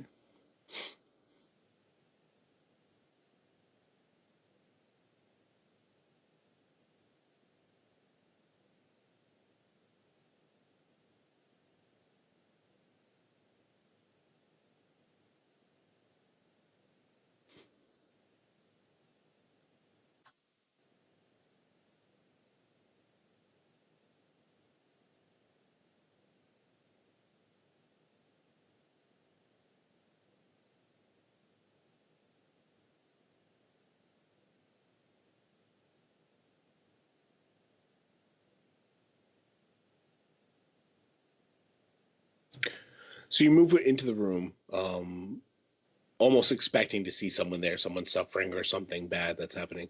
But you find it's just an empty bed, still made, unused. Nothing untoward or unseemly seems to have happened here, except that it's empty. There's just no one here. And that in and of itself is strange. Edwick would slam his hand on. I mean, he would just be so frustrated at this point after moving into the building and trying to cross-check and do what is best. He would just slam not forward, but like on the side of his fist. He would slam his fist on the side of the wall, and he would say, "Blast! Where are they? Where is everybody?" That's what we're looking for. He starts to walk towards the back door that was creaked open in frustration and just kicks it with his foot open, and he looks in the backyard of the house. As you bash the door, you kick it hard. It swings out, slams against the wall, and then kind of comes back, but you manage to just kick it again, just out of the way. As you step outside, the first thing you notice is the wood pile to your left, a large axe sticking into what is basically a cutting board. And then to your right, you see what looks like a fence heading off to maybe a small corral for animals, though you can't see or hear any of them. And wanting to help his captain, Borgo followed outside, and when they get outside, he cups his hands and shouts at the top of his voice, "Where is everybody?"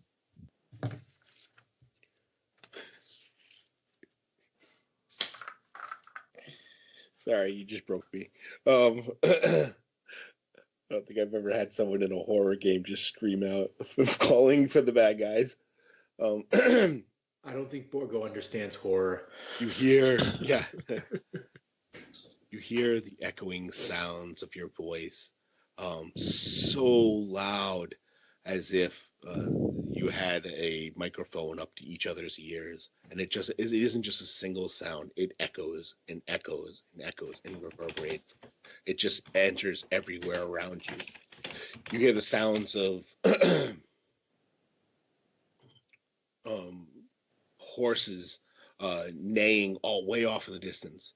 Animals kind of like almost seeming disturbed as all of a sudden there's this loud feral yell asking for if there's anyone out there.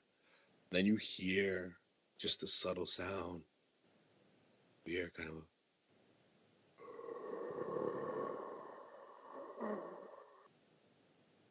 I don't like that. I don't like that noise.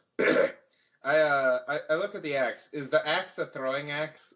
It's a cutting axe, I know, but is it comparable? It's actually a two-handed splitter axe. Oh, I chucked the piece of wood I have. I grabbed that. The broken piece of wood, yeah. Yeah. All right. So you see Hrothgar immediately grab that axe and just yank it out. It's a wood cutting axe, but it's functional. Perfectly good for hacking it. But he said, "I don't like that. I just lost it. I'm sorry." So yeah, Sulgar would. He moves. What do the rest of you do? Well, Sulgar. The first thing Sulgar says is he goes. Sorry, I got to find my voice again. He says, Borgo, you are a fool. And no, duh. Yeah, right. What sort of light is around here? Like, is the home lit by like any flame or anything? This house had no flames lit at all. The fire had either died out or they had put it out. There were no candles, no things. There is light, and it's an ambient light. Think of it as if the sun itself is poking its way through dark clouds, but it's kind of like all emitting. Yeah, but it's all emitting. It's everywhere, as long as it's daytime, you'll have this kind of weird light that shine. Who knows That's how what we're it'll able be to like see at the 20 nighttime. feet around us, right? Yes. Yep. That glow. And you know that even if you lit something, it wouldn't make a difference as to the light differences for you. Right. You can tell that because of your dark vision. It won't penetrate the darkness, the fog. Once again, you all hear that. Well, Borgo, you done it, did it? I wish I hadn't done that now. No, really? And I go, it's too late now. Come on, you git bastards. I'm waiting for you. Captain. Hrothgar challenges the nothingness that's out there. I attack Just the that darkness. sound. He attacks the darkness. Magic missile. When you kind of look and you see what looks like a teenage boy kind of just stumbles just out of the thing, about 20 feet away from you, just starting to come into vision. You see he's kind of just slowly limping towards you. You notice as he looks up, his eye is gone. There's just a hollow socket. He moves forward. He reaches out with his right hand. He's...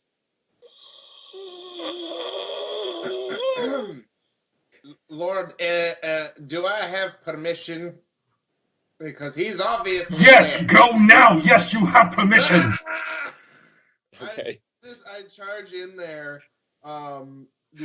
waving my axe about, hoping to just chop this kid's head off as quickly as possible, because I don't want him to suffer. Okay, so Hrothgar, I'm going to let you get a free attack in as you charge for the zombie kid. The rest of it, everyone else make an initiative roll, including you, Aaron. So make your attack first, and then everyone will make initiative rolls.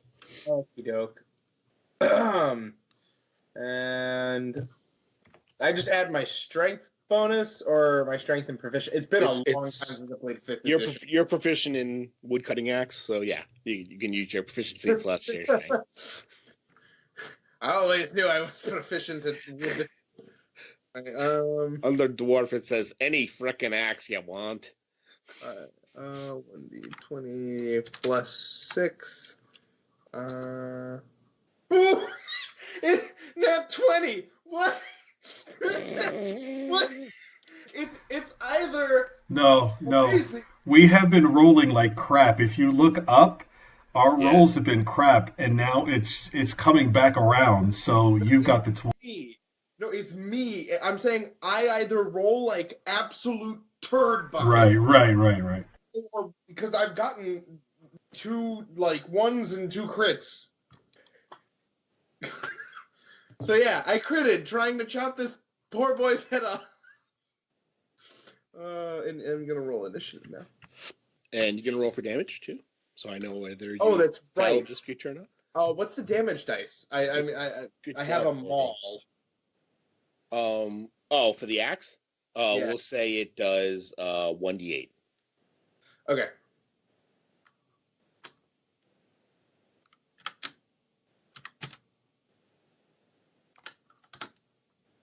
And that's 9 points of damage in a crit.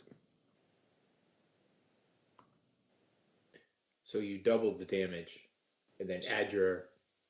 I double the damage. Add so... your strength to it. So 18 plus your 4. No. I added the strength to what I had originally rolled. Yeah. So it's it was 10, 14. Yeah, it's 14. 14. Gotcha. Impressive. Most impressive. I am to please. Lord Edwick, I need your initiative, and Hrothgar, I need your initiative. Sorry. Trying to figure out what my where that. Oh, okay. Your initiative is +2. Okay. Nice. Can't rain every day. Put a little too much into that axe swing.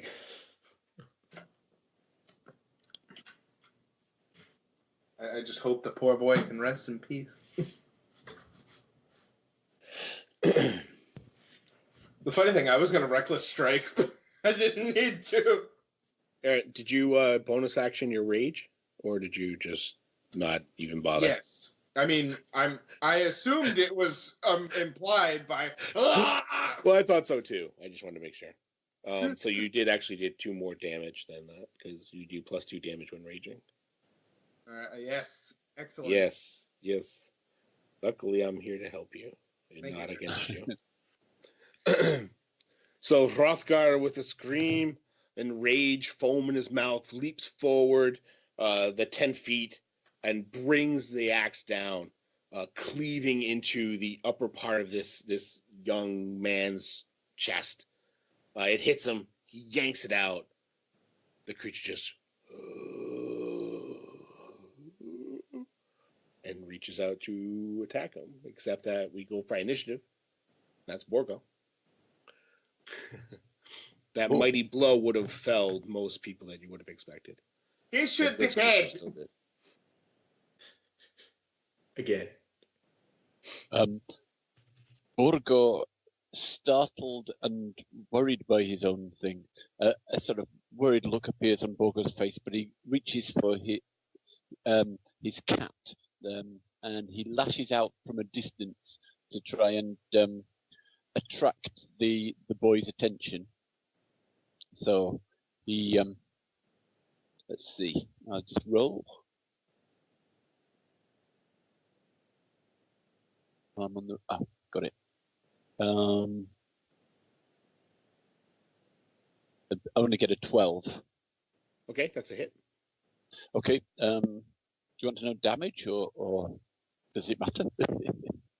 So you're using your cat of nine tails to kind of just to hit him, to distract him? Well, my aim is I lash it on its back to hurt it and hopefully bring it down. But if it doesn't, I'm dancing away at a distance.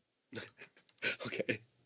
All right. So yeah, hit it. You definitely hit it, as it seems extremely easy to hit, as it's not dodging or diving. It just kind of accepts anything that you do to it. Okay, and then I back away from the rest of the group, seeing if it will go for me. And my damage is I can use because it's within range of my companions, I can use my sneak attack. Sure. That's the whole reason you want to whip, so you get a 15-foot sneak attack.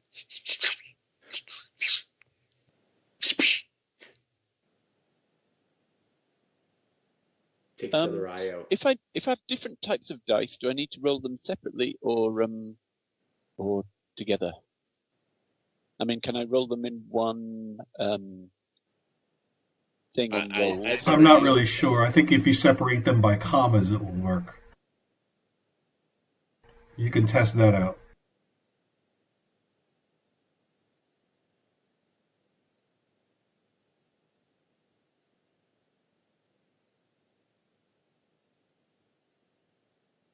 Yeah, Hrothgar there.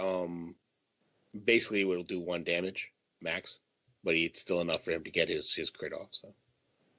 Yep. I'll explain mean- to you what it looks like in a second.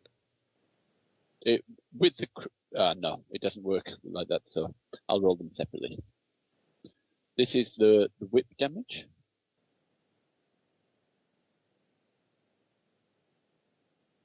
And this would be my sneak damage.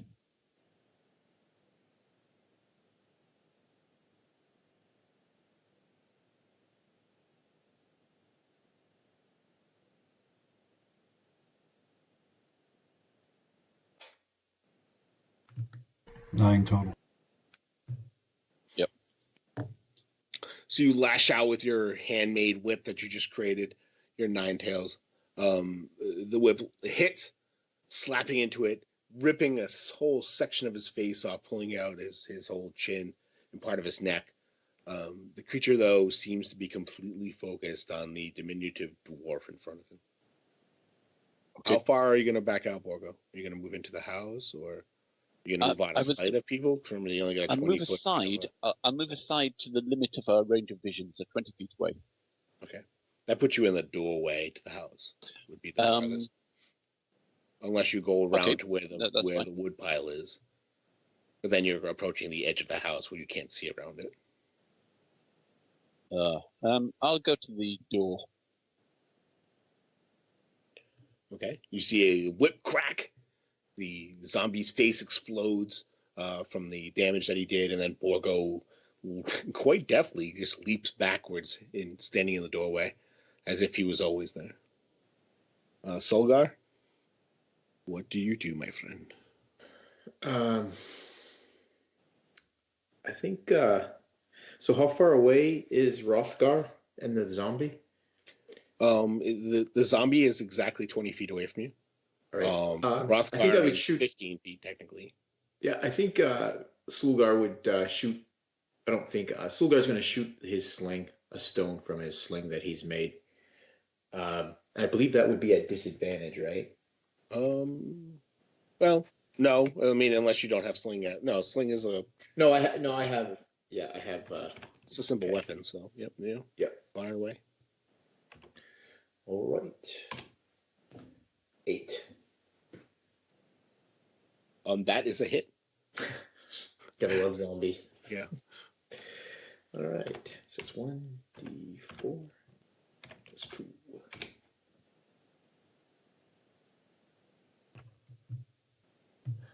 The rock flies right over Hrothgar's head, smashing him in the cheek. You see the lower part of his jaw just explodes, teeth and bone go in all directions, but it just sits there, its tongue flapping out.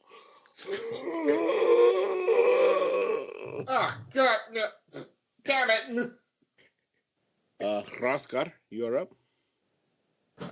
Now disgusted and enraged, I'm going to strike again.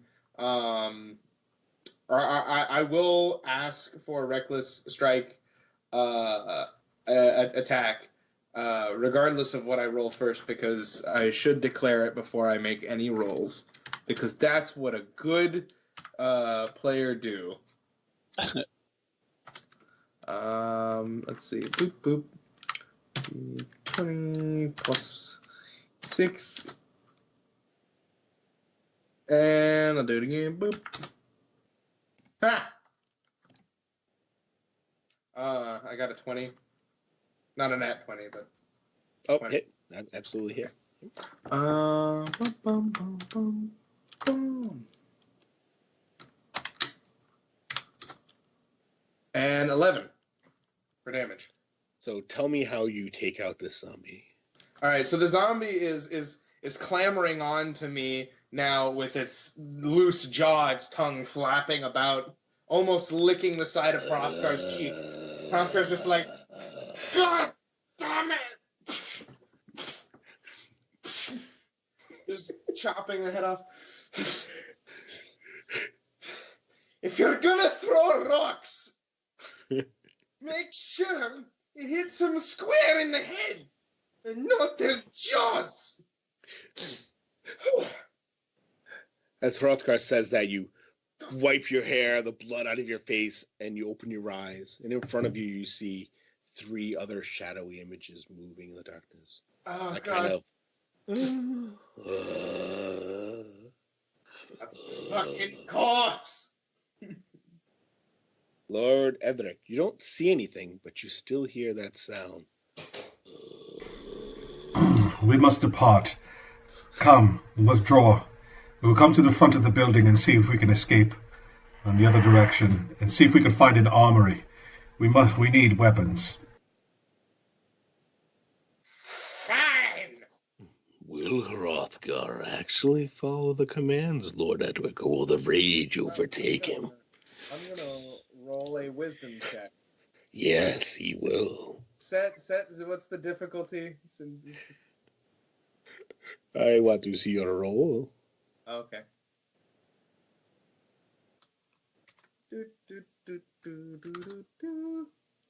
That's decent. 14? Yeah. Yes, it goes against all their training that you've ever had, but you turn away from your enemies. I mean, they're obviously stronger than you.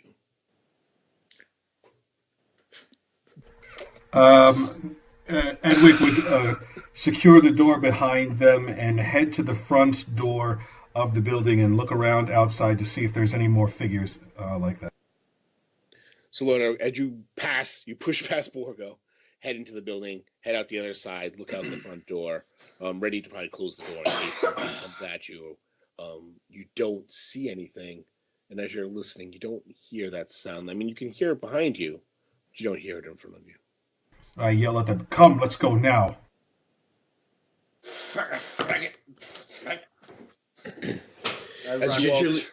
Gingerly picking up my rugs, Sulgar would pass through the house. Damn rugs. Need those. I join them. And I shout back at the zombies, "You haven't seen the last of me, ye fucking bastards!" Hrothgar, as you're fleeing from your overpowered enemies that you obviously cannot face, you notice that there are 3 of them, and you can see them clearly as they, closed in on you as you were starting to turn. You see a teen, a young girl in her teen years. You see an older woman, and then you see another woman. All of them. Almost like just a family. That actually snaps me out of my rage as I realize that this is probably the family that lived here. And I was like, I look at Lord Eddard and I'm like, we're gonna get all right. We'll see. Either that wizard that we saw above is controlling them by death, or he is saying the truth and he is a master of life. Either way, we need him now. And he goes, aye. Although I believe that one more than I believe him. Either way. This one's drunk on rum, so I haven't don't believe a word he See, said. That's how stupid you are. I haven't had a sip of rum since I've been here. You've been drinking on the ship all the time. It's a Jonah to ship a dwarf. We all know they bring bad luck to the ship. It's all down to him, sir. Edwick would just look at the both of them and consider the fact that 3 zombies were approaching. He would say, "Come, you fools!" And he would just start to walk aggressively. And this is really where I'm going to ask my fellow players outside of character. What do you guys want to do? You want to go get the priest, or you want to go to find an armory? Let's go get the priest. I think that we should do both, but I'm always one for splitting the party because chaos is the greatest thing. Let's split the party in a zombie-filled town. Yeah, that's not going to happen. It's not happening right now. No, yes, Sulgar would definitely want to get the priest. Say, we need to go and we'll drag him with us if we must. All right, so we're gonna. All right, so Edwick would look at Sulgar, and the sentiment would be agreed upon. They would nod their heads, and they would speedily head up the hill back towards the empty space where the chair was that preceded the priest, and try and go get the priest right away. As you're rushing out of the vacant building, you close the doors, probably to slow the zombies down if they come into the building. You make your way up the road, traveling your little zigzag pattern all the way up to it. Nothing happens. Nothing hits you. You do hear in the distance.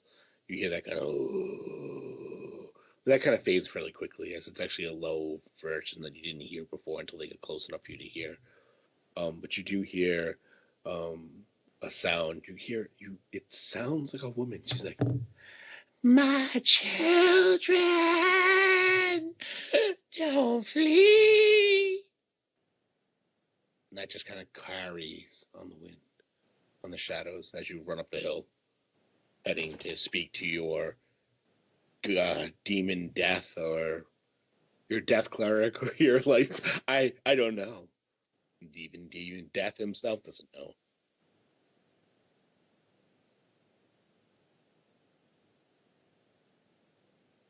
No, it's coming from behind you, down in the valley, almost as if sounds are just flowing towards you from the valley upward.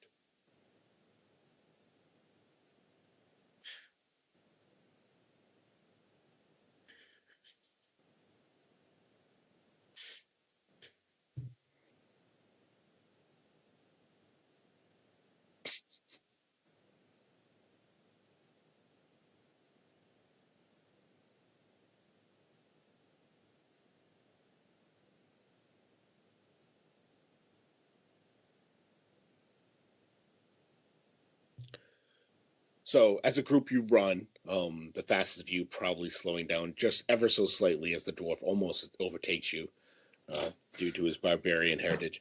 You get to that top. You take the small path off to the left, and there you see the hunched form of this death cleric of Sister. Just kind of crouched, sitting on the chair, leaning forward, holding the staff with both hands, just kind of resting there. He hears your approach. He kind of looks up. He's like, you did not flee. I warned you to flee. It's... Shut up, we need you. Either you're coming along or we're dragging you by tail. Don't talk, just move. Make an intimidate check. Wow, that's like, I'm bad at that, which is weird. You can use strength instead. Okie doke. I am waving about an axe in a very aggravated fashion. Let's see. 19!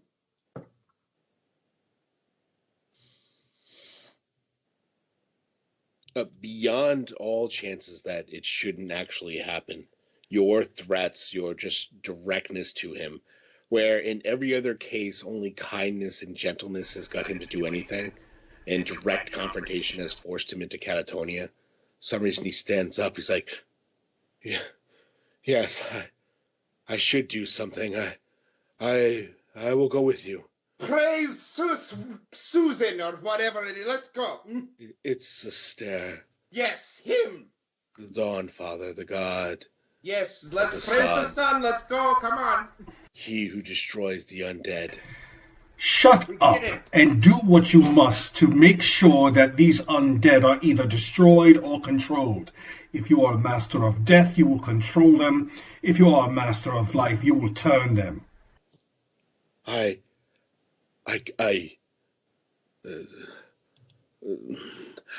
cannot do that. Sister has left me. The powers are not there. I cannot summon them anymore. Then you'll lead us to where we need to go. Let's go. Take us to the armory then, now.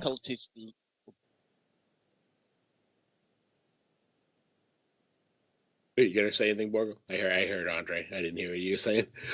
He's trying to deceive you with his death cultist lies, sir. I swear to the death cultist myself, I will kneecap you.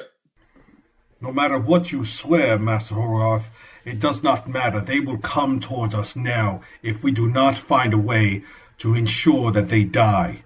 And Edwick looks at Sulgar, and he looks at the cleric both at the same time, and he says, we must find arms or anywhere where we can properly arm ourselves and ensure that we can defend ourselves properly. Now, where can we go? If you cannot turn these because your god has withdrawn from you, where am I to go? Weapons. I had weapons in the church, but it's overrun. We never make it through the town. There's no way. The mother is in the town. I grab him by the collar. I'm like, take us to your bleeding church.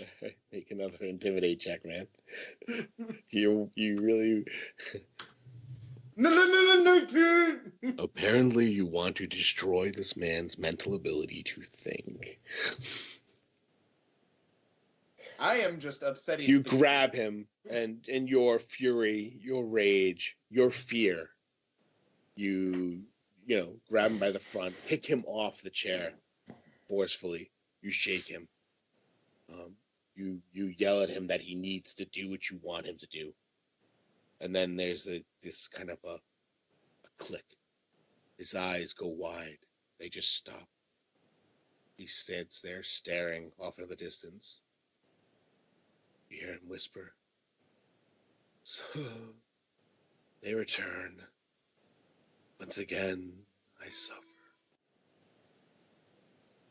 And as you're looking at him, you see a line appears across his cheek. Blood begins to run. Church isn't that hard to find. We can look for the big old sun thing on top. Let's go. You could tell by the mannerisms that he's obviously been tortured and continually being tortured. That perhaps the hard edge of questioning is not the way to deal with this man. Edwick takes his staff from him. You Sulgar grab it would first. interpose himself and try to stop you from doing that. He would, as you're grabbing it and taking it away, Edwick, he'd grab it and say, Do you not see? This is not working. The loudmouth dwarf makes the matter worse, not better. I was nice to him before. Shut your mouth. Okay. I heard enough of you. And as he says that, there's a crackle of lightning in the back of Sulgar's throat, and it kind of lights up his mouth. And he says, Your way is not working. And he turned back toward the tortured and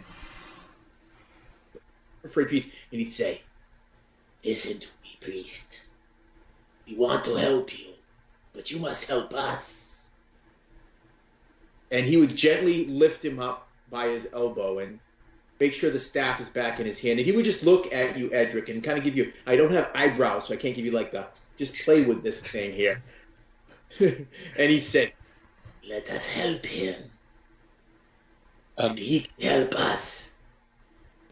It's like Sulgar would look again at Hrothgar and say, And you, shut your damn mouth. Use your hands, but keep your mouth shut. Hold on. I look at the priest and I'm like, I'm sorry. I'll let my rage get the better of me. You said that your god had left you, but maybe he's trying to find you and you need to go looking for him too. And this is how you can do it. I'm sorry if I scared you. I'm a little angry right now. And in case you didn't know, I am Hrothgar of the Badgers. The first thing we must find is some ale for the dwarf. That would take the edge off. That's what I'm thinking. Borgo, what did you want to say? Did you want to interrupt something in there? Yeah. Just in the background, when as the Dragonborn was confronting Edwick, Borgo was sort of almost straining at the leash to sort of defend his captain against anyone who challenges his authority. But if Edwick doesn't sort of stand up for himself or say anything, Borgo, well, basically lets Lionel's character continue. But There's definitely behind it. Edwick would agree. Look at Borgo, then look at the priest, and say he would take the other arm of the priest and help him up with Sulgar, and then he would take the staff again away from the priest, and basically the priest has no reason to hold the staff. So Edwick would take the staff with the other hand and have the priest's arm or arm over his shoulder and help him as Sulgar takes the other part. But the reason he took the staff is because as he holds it, he wants to cast review it with Arcana as they're walking with the priest. Okay, so make your roll. So in everything that happened, the one thing that stands out is Sulgar, when you were talking in the lightning blade across your inside of your mouth, that immediately, his eyes, he went from that vacant stare to catching on to that, seeing that. I'll come back to that. Seeing the magic there, that you have powers, and he seems to just kind of stare at you. And then the pleading of the dwarf, the apology, and that bolstering of his strength and power, and then you helping him, and he easily lets go with a staff for you to look at and to handle it. Which, as you handle the staff, as you're walking, you feel that it's extremely well balanced, extremely strong, and it has a tingle of magical energies about it, though you can't decipher what they are. Maybe with more time, or Sulgar. As we're walking, I ask the priest, I say, "What does your staff do?" He looks over. It's a battle staff. I use it to fight the enemies. It's magically. It should not break. It's strong. Excellent. He's like, wonderful. Iron for the demons, silver for the whites. It's meant to face off against any type of evil that I come across. What spells does it possess? It has none. I'm sorry. Are you a wizard of some kind? That is of no consequence. I just want to know if it has spells within it. It is enchanted and then spelled, but has no spells of its own. I've always had the power to cast spells through my god. Those are gone now. Good. Let us go find your god then. He kind of sits up straight, and for the first time you feel that together, your group, minus Borgo, have bolstered him enough strength to give him the energy he needs to face whatever he sees that you cannot see that seems to harm him. He straightens, he adjusts his tattered robes the best he can. He kind of bows to each of you in turn and says, "I am Brother Derek of Sister.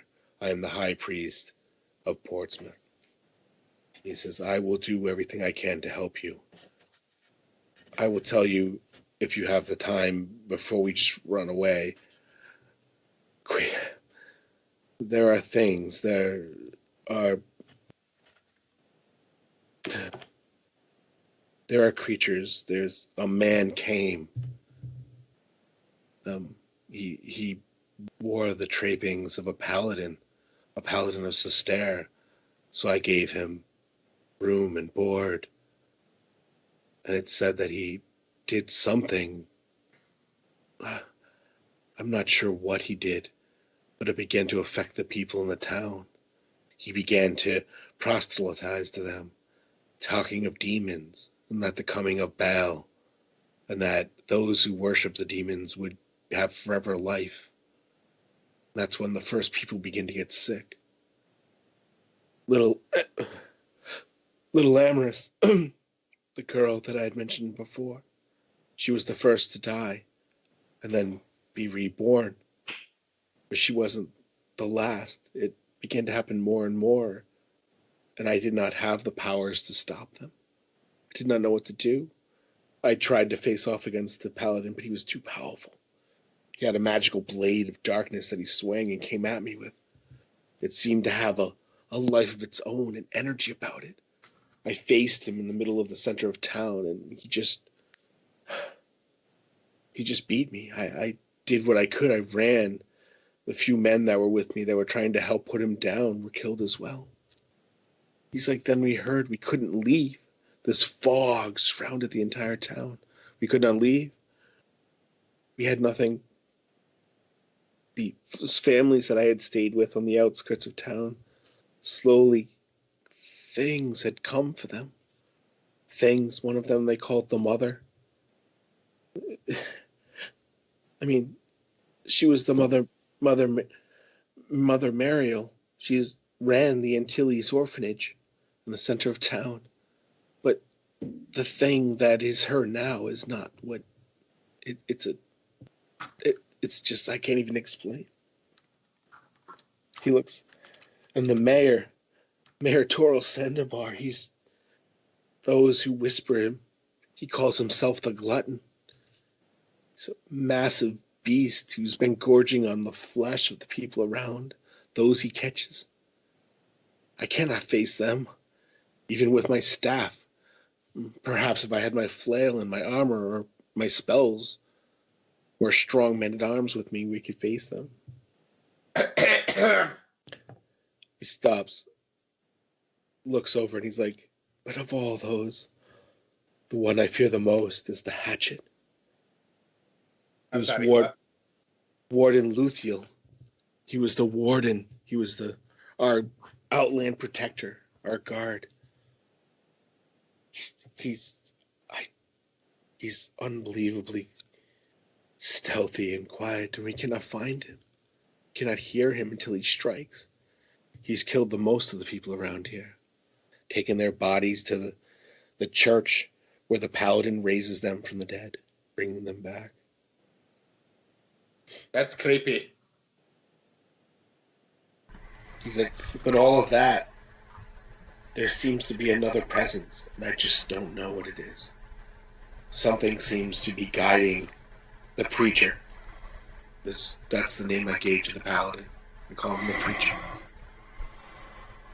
So this preacher, he came in, kicked your arse, took the town over, started raising the dead up so that he could kill more to raise more.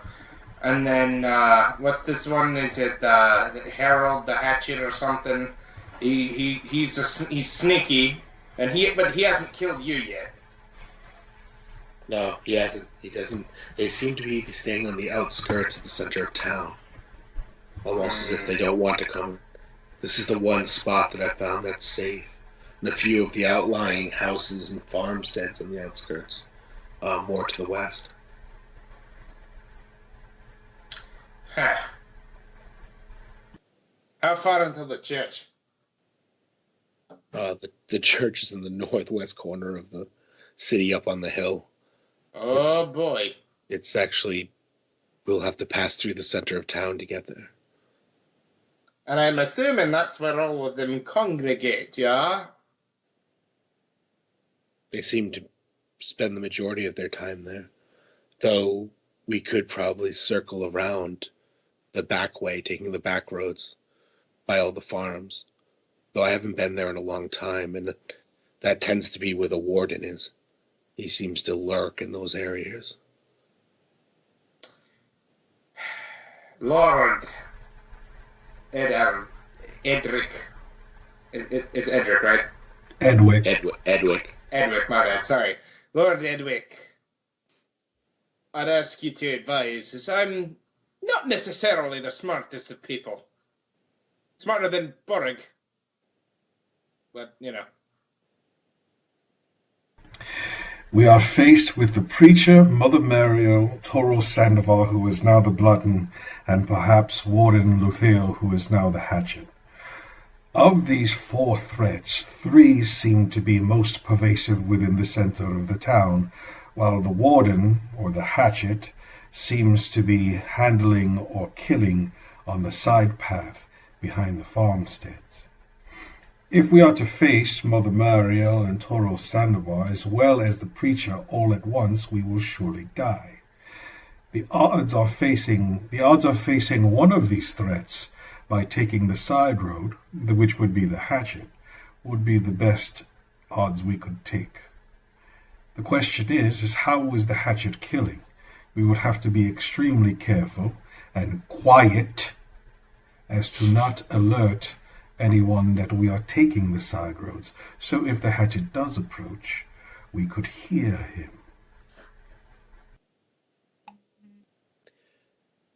You see Brother Derek looks over at you and he says, I'm pretty sure that the hatchet is a white. Do you know what kind of powers that those creatures have? No. A lot. No, please inform. He kind of looks. He's like, normally I would take them and kill them down with holy might, holy energy, or radiant energies that I could draw forth from my god. They are extremely resistant to anything that is non-silver. He kind of grips his staff tightly. You know, he's got that silvered edge to it. He's like, if we had other weapons that were silver-coated or had a silver edge to them, they would be more effective. Otherwise, it's going to be a hard fight to take him down. Oi. They also have the ability to draw the life force from those that they touch, that they hit with their bare hands. Fine. Then if we take the center of town, we contend with the preacher, Mother Mary, or Toro Sandoval. Are you saying that we have a better chance of surviving while we go through the town there? I've never seen the glutton and the mother and the preacher together. The preacher does not leave the church. As the Hrothgar glutton and the mother seem to just roam about, looking for victims. As Hrothgar had said before, so you're saying that all three of these threats do not congregate in the center of town? No, the preacher is always in the church, from what I can tell. But the mother and the glutton roam around the center of the town, closer towards the well. And you're saying that taking our chances with the glutton and the mother are greater, or the odds of our survival are greater if we go against the mother and the glutton, or the glutton. He sort of looks off in the distance and thinks for a second. He looks back. I think that we can sneak through the town probably better than we would be able to sneak past the hatchet. And if we get to the church, is there an entrance that you can get us into safely without disturbing the cursed one within? Easily. I can definitely get us within the church. And in fact, I can get us into the vault, and I know there are items there that definitely could be of use to us. The least of which is the Cesterian diamond. If that is the case, I would assure you that your God would find pleasure with your actions. Let us go that direction then. Let us sneak within the town, keep quiet, and make our way towards the church. I can do sneaky. Badgers are sneaky. And I walk off in that direction.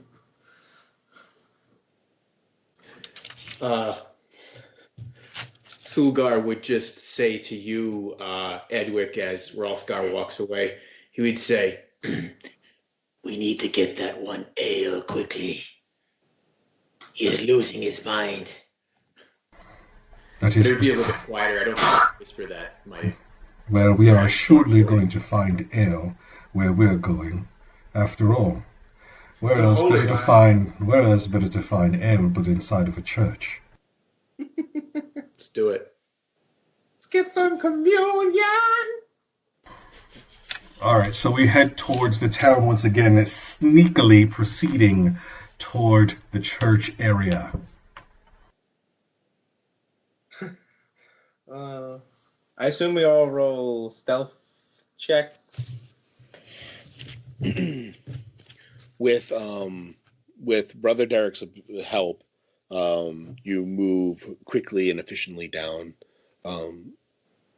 the road. He takes you towards the main path instead of going to the westerly path that split off to the left, basically bisecting that house that you had first went into where the zombies were. You hear, as you're passing the house, you kind of hear that, ooh, but it comes from inside the house, as if the zombies themselves had gone in and haven't left. And they don't seem to chase after you, as you don't make any noise or yell out to them. So that seems to help you avoid them.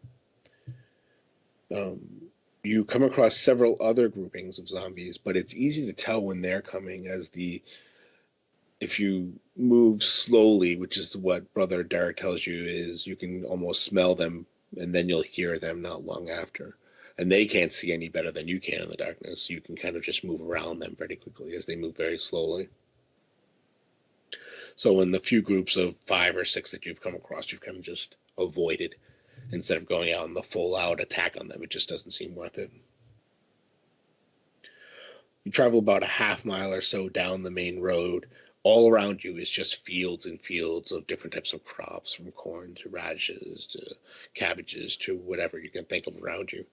And then you get to, on your right, as you're moving down the road, is a large farmhouse.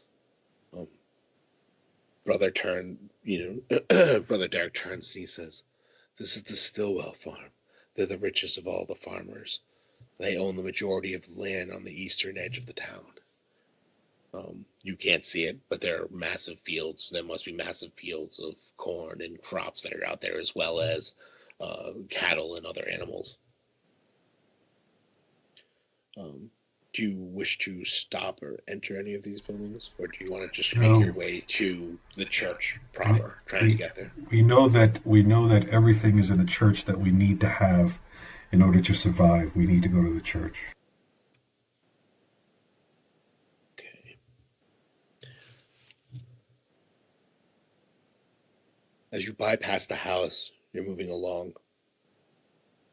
You get maybe 100 feet away from the home, and you hear the sounds of a high-pitched scream that sounds like a horse being ripped apart. A hideous sound that, if you've never heard a horse scream, it's pretty nerve-wracking to hear. And then, surprisingly, you kind of hear that same thing. My children, where are you? And you kind of hear that echoing around. You all stop and kind of hit to the side of the road, hiding behind the trees that are near you, just trying to get out of sight. But you don't see anything. You find yourself at an intersection where you can either go right or go to the left. Left brings you to the center of town, but there's actually a secondary side road. So basically, because you're towards the center of town, you have more splits and turns that can go. The direct path would be if you go left. You can funnel your way that way and then kind of cut around the outside edge of the center of town where the well is. Basically, the well is the center part of town. That's where the orphanage is, where the mayor's house is, where the warden's house was as well. Brother Derek, where do we go? How do we get there? He said, "I'm not sure. If we could go to the left," as he explains to you, that would be the quickest way to the church. Though I think if we go to the right, it'll take us down by the docks. And I've never seen the mother or any of them down by the docks. They just kind of stay away from that area. It's longer and takes us a wider arc. But that might be the safer of the two choices. Are there any shops on the docks? No, it's all open warehouses where they store the fish and they dry them out on hangers. No armories? No, the only armor that would be either the wardens. Then he stops. He's like, there's a blade in the orphanage, donated by the Antilles.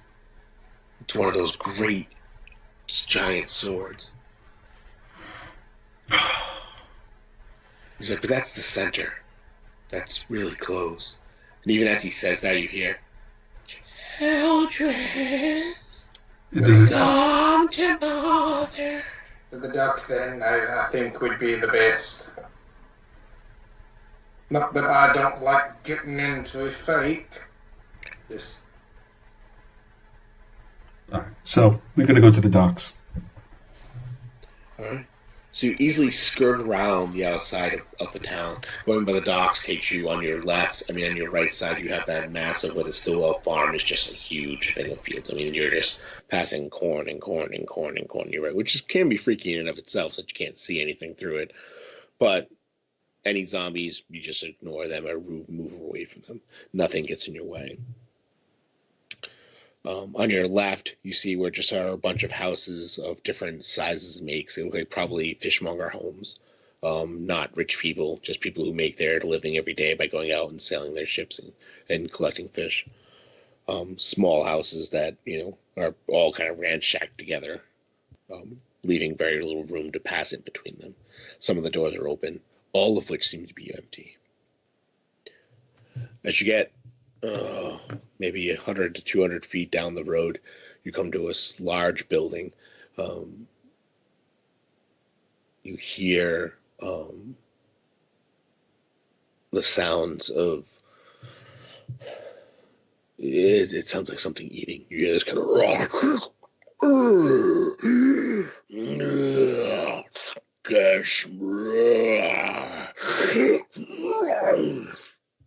and it coming from inside that building. Is anyone else getting hungry? It's inside of the large building that's on the docks? Yeah, on your right. You're not quite at the docks yet. You're at the edge of the back end of the Stillwell farm. You're coming up on the docks now. You can actually get the smell of the sea, hear the seagulls and the smell of the water. But what you're catching here is this appears to be on the edge. It looks like maybe a large barn. A large barn? Yeah, yep, large barn. Okay. Pass it. Yeah, well, I mean, we did not come here to fight a large carnivorous being. We're trying to find safety. So you quickly and as quietly as possible go past. You get maybe 30 feet. You take 30 or 40, 50 steps, and then you kind of hear, what?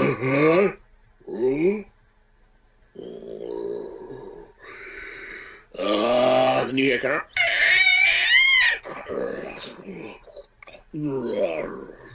That's obviously something else is killed and eaten, devoured. Is the mist and fog still around us? It's, yes. Okay. Pervasive and forever. All right. Edwick would say, okay, Edwick's at the point in time where he feels that he is going to have to kill whatever is going to track them. So he takes a staff of the priest, and he starts to walk forward towards that carnivorous being, and he says, I've had quite enough of this. Oh, God, yes, thank you. And Hrothgar is gonna join him. All right, so you move towards the sounds of whatever creature is just eating tons and tons of whatever meat is in there. You come to the edge of what is the barn. Do you want to, basically you're at the far left side of the barn. There's a huge pole door that's open. There's also a small door that you can open and go in as well. Like a typical red barn that you've seen in every Hallmark picture, basically looks like that. Is there a ladder that leads to the upper loft of the barn? Not from the outside, but you're assuming probably inside there is, because there's a hay entrance on the top with a pulley that hangs out where they probably would store hay up above.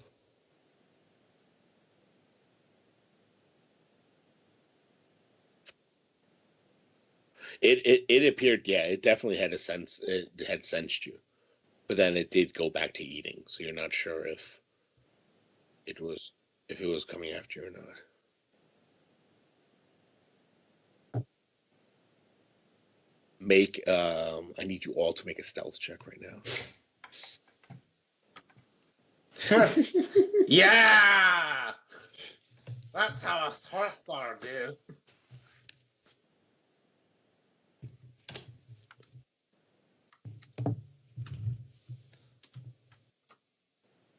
Hrothgar did not make that roll. Hrothgar has a bad feeling about this. Well, the good thing is it's a group effort, not a single. Thank God.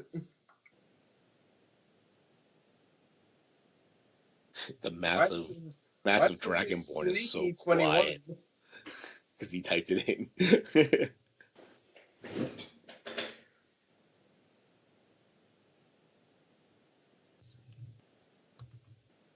I'll be the distraction.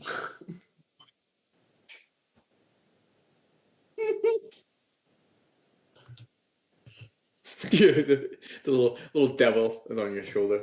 Okay, All right. I'll do So I it. rolled an 11. Your combined totals are 21, 4, 14, 12. You hear. Once again, you kind of hear. That's the sound of a pig is like kind of scooped up and then.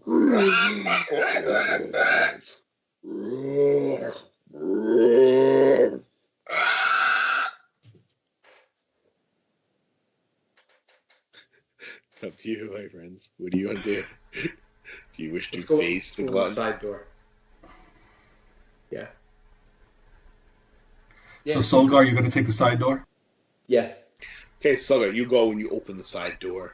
As it opens up into a small section where it's blocked off. There's all hay in front of you and all that, which gives you space to kind of move in. You sneakily, with stealth, because you're very sneaky, you're 21, you move in, you kind of peek around the edge of the corner. You see there's darkness in there. And surprisingly, it's almost as if, like, the fog itself has retreated from within the barn. As you see maybe 30 feet away, you see a massive form that you would say is human, but it is just so massively huge. Huge, meaty arms. It's covered in what looks like blood and viscera and just awful. It stands probably weighing close to 800 pounds as it just kind of shambles and moves. Its body just kind of slumps. Worse than the Blob would ever look in the Marvel comics.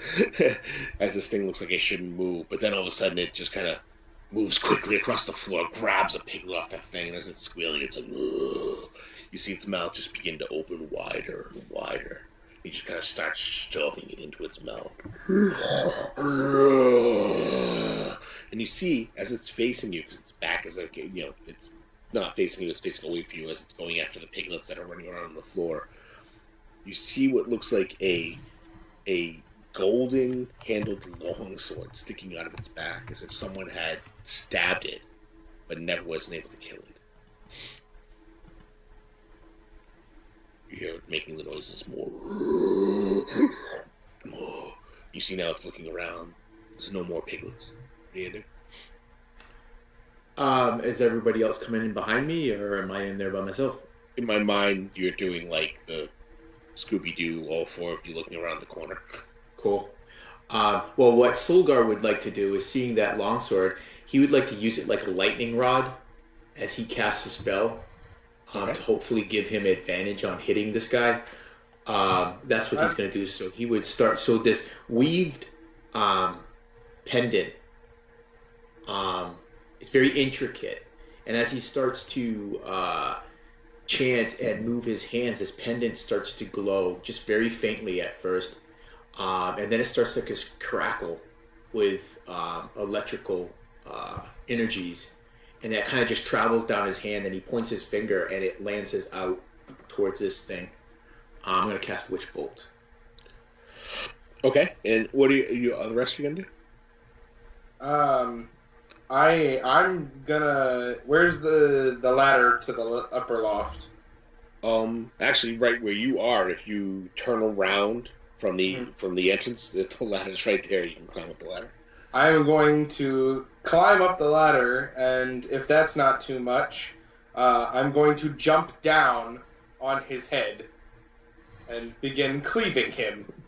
Okay, so you can easily climb the ladder and get into prepared state for when initiative hits and you can jump down. But you're prepared. You're like not that far away from him where you can just run and jump down. Borgo? Borgo, with a sort of rolling gait of a sailor, circles around the back of. If it comes towards the rest of his group, he'll try and get round the back, and when it attacks them, he'll try and he'll do the with the cat of nine tails and try and distract it back to him. Okay. And try and use his maneuverability to stay out of its range. After he's done witch bolting, why don't you try and grab the sword out of it and get it to somebody who can slish slash? I might get that message on my second round, but on the first round, You might want to wait, because if I actually hit with the witch bolt, it's actually going to keep lancing from my fingers to that sword. So I wouldn't grabbing. So Lord Edwick, what are you going to do? Lord Edwick would really just consider everything for what it is, and he sees Hrothgar getting ready to jump upon the beast. He sees Sulgar appearing to getting ready for a spell. Borgo, what does he see you do? Borgo is circling round to get to the other side, and he's got his whip out. And so he's going to use his whip to attack or distract. Okay. So basically you see him sneaking around the outside edge of the barn, getting to where he can get in position. All right. I don't know if it's necessarily important to say this, but I'll get ready to cast Ray of Frost, which is a cantrip. And I will just wait to see what happens and in what order. Can I surrender and yield my action to be last? Yeah, I mean, basically, I'm giving you a surprise round, a first strike capability, because you're snuck in here and he was so awful at trying to perceive you. So you can cast your cantrip as he's casting a spell, as Aaron. Okay. The difference is Aaron had to climb up the whole thing and then go 30 feet across. It's just a movement thing. And then Borgo is just getting into position so that he's ready to... He's not going to strike until he can get, make sure he gets a backstab. Okay, so let's do your thing, and I'll tell you. Okay. Okay. So Sulgar, let's see how your advantage. I will give you advantage for using your witch bolt as using the sword as a target. Right. So I have to do on this roller. I have to do it separately, right? Yeah, I guess. It might be a way, but I didn't see how to do it. Okay. You can do 2d12, can't you? Well, if you do 2d12, it would be 2 to 24. Keep the highest. You could do 2d20. Drop the lowest. And put a late chapter it and see what happens. Okay, wait, let me see what my to add here. I thought Witch Bolt's damage was 2d12. I have to hit him first, though, before I can actually damage him. Ew. No, that did not work.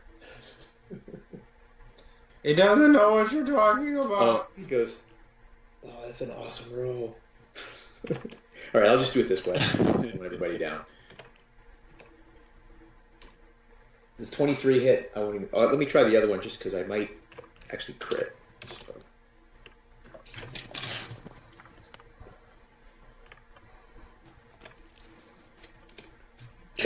So I hit him. I definitely hit him. I'm assuming I hit him with. You definitely hit him. You definitely hit him. He is a massive being. So 13. What kind of damage is that? So this blue energy lances out, and it is lightning damage.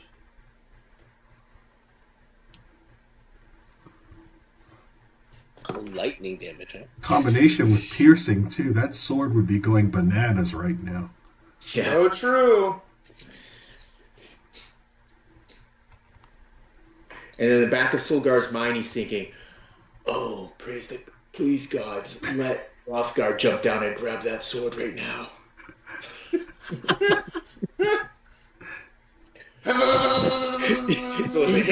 Even if it means shaking. My death, let him drop that sword. That's faster than a nail. Faster than you would have expected. This massive 800-pound being spins towards your direction. Your hex is still going. It's still shooting over his shoulder, hitting the sword on his back. You can see, even as you're looking, his curling flames are burning on it. This creature's face, its maws, a massive rows of teeth. It's no longer human looking, as it's just some sort of demonic representation of what gluttony would be in ghast form. Initiative. Oh, Andre? Michael? If you want, yeah, you could actually fire off your cantrip if you want to. Okay, I'll do my range attack. Do I have the option of using charisma towards it or no? No, right? It would just be range attack. No, you actually use your charisma. Your charisma plus your proficiency bonuses were. Oh, okay. So that's going to be my roll plus 5. Got it. Yeah, it is. All right. So 5 plus 5. You fucking bastard. A 9 actually hits, so you look down. Yeah, there. he's giant. Okay. He's giant, He actually has and- he has an armor class of 9. Okay. So your ray, even though you think it kind of is going to miss, and it would have a normal human, clips him on the side and still hits him, burning into his. And it hits him for 3 damage, but it also slows down his movement. Down. Which he's not that fast as it is. Excellent job. You see the frost rhymes kind of covering his whole body down to his legs. He starts to slowly move. He's like, even slower. His legs don't seem to be moving the way he should. So initiative, guys? Yeah. Okay. I rolled a 7. Nope. Hrothgar got a 7. I got a 9. I got a 13. And I get a 10. I didn't include the plus. Okay. Borgo got a 10.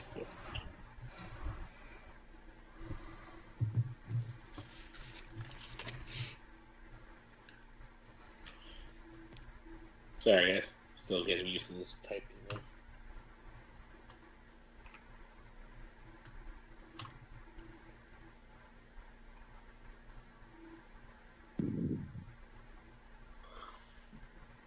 Okay. Yes. Oh, that was an awesomely. That was an awesomely suck roll from DM Death. Thank you very Sister bless us. much. Yes. Be excited over a missed initiative roll. It's the damage that's more important to me. Okay, so Andre, you, sir, are up first. So Lord Edwick, you move first.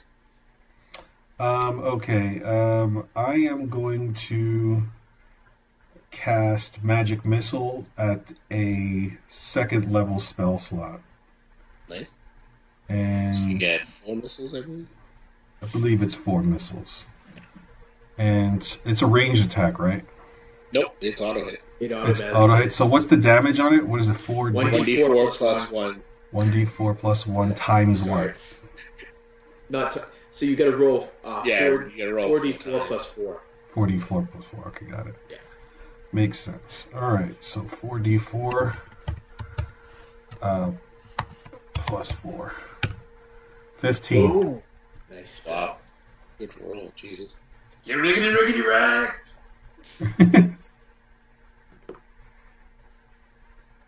And that's The- when the Edric missile stabs. slams into him, just repeatedly. The force just knocking into him. It's spreading the fat out. It spreads it some more, then finally it kind of bursts, hitting some blood leaking out of the center of his chest. You see he's like, looks up and just goes, and he screams. You see vomit spews out of his mouth, launching 15 feet, falling just shy of where you're around the corner. Very nice description there, John. I'd ask that you don't let that touch you. Giving away his position entirely. Give his way above it. He's right above it. Oh, I am not Borgo, you are up, sir.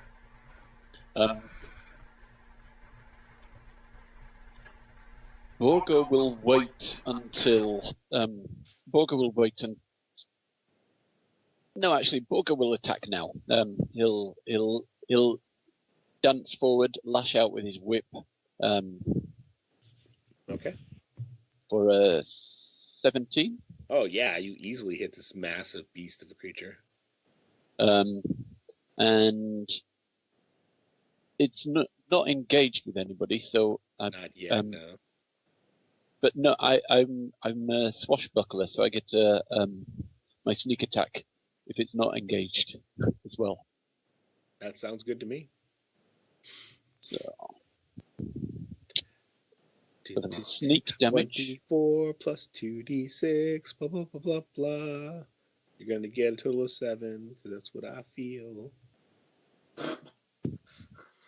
I declare it. He's screwed you. You get a roll. Here it is. 6, 12. Awesome damage. And then I dance back as far as I can out of range. So, luckily for you, your friend Lord Edwick had already hit the creature when it vomited out.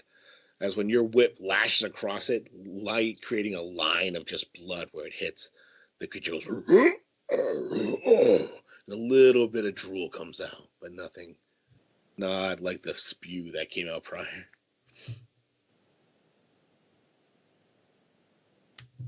Can I retreat to about back in, if there's fog in here, I retreat back into the fog and I'm just listening. Yeah, surprisingly, this entire barn is 60 feet across and he's in the center, so you can move 30 feet away, and everyone can see everything. For some reason, the barn is not affected by or maybe it has something to do with the creature. But you can definitely move 30 feet away, back into your corner if you want. How far did he vomit? It looked like he went up. It looked like it went about 15 feet or so. It's 60 feet across. Is the barn? The full barn, yeah, from one end to the other end. I'll go to the far end then. Okay. As my bonus action, I'm going to move back there. Yeah, leave your captain to take all the blows. Okay, so you move to the back. Yep. He kind of watches you out of the corner of his eye, but he seems caught on the dwarf who's above him, ready to leap down. Sulgar? All right. So Sulgar will use his action to keep the electrical arc continuing. Yeah, for 10 more lightning damage. And what he's going to do as he's doing that, as he's moving, he's going to swing probably so that he's in line with Borgo. So that we're he wants to spread the field so that we're all in different directions. Okay. You were actually technically, even though you're shooting around the corner like you are actually splitting the distance. As Borgo went to the opposite corner. Cool. So basically you and Lord Edwick are standing in that doorway, kind of half cover, hiding behind the wall, shooting around the corner, which is smart. And then you got the dwarf who's ready to leap down, who's above it, walking the rafters, actually, because there is no platform above the massive creature. So you just walked out on the rafter, getting ready to jump. So I actually have a really good question. And in all the times I've played or run games, no one has ever asked this, to my knowledge. You can hold an action like to hit somebody or do something. Can I hold an action to move? Like if that thing charges at me, Sulgar, I'd like to use his movement to like back up from it. Yeah, normally. No, I've already taken an action. So normally you can only hold an action. Okay, but then in this case, it makes sense that I would allow that to hold your movement for that. That makes sense because it's not like you still have your movement left over. So. Yeah, but if he doesn't do it, then you just lose your movement. Basically. Yeah, and that's fine. That's fine. All right, cool. I will hand the initiative now to my Hrothgar.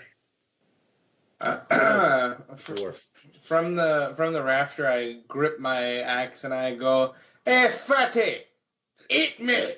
And I hop down. You wanted to tell him no. Okay.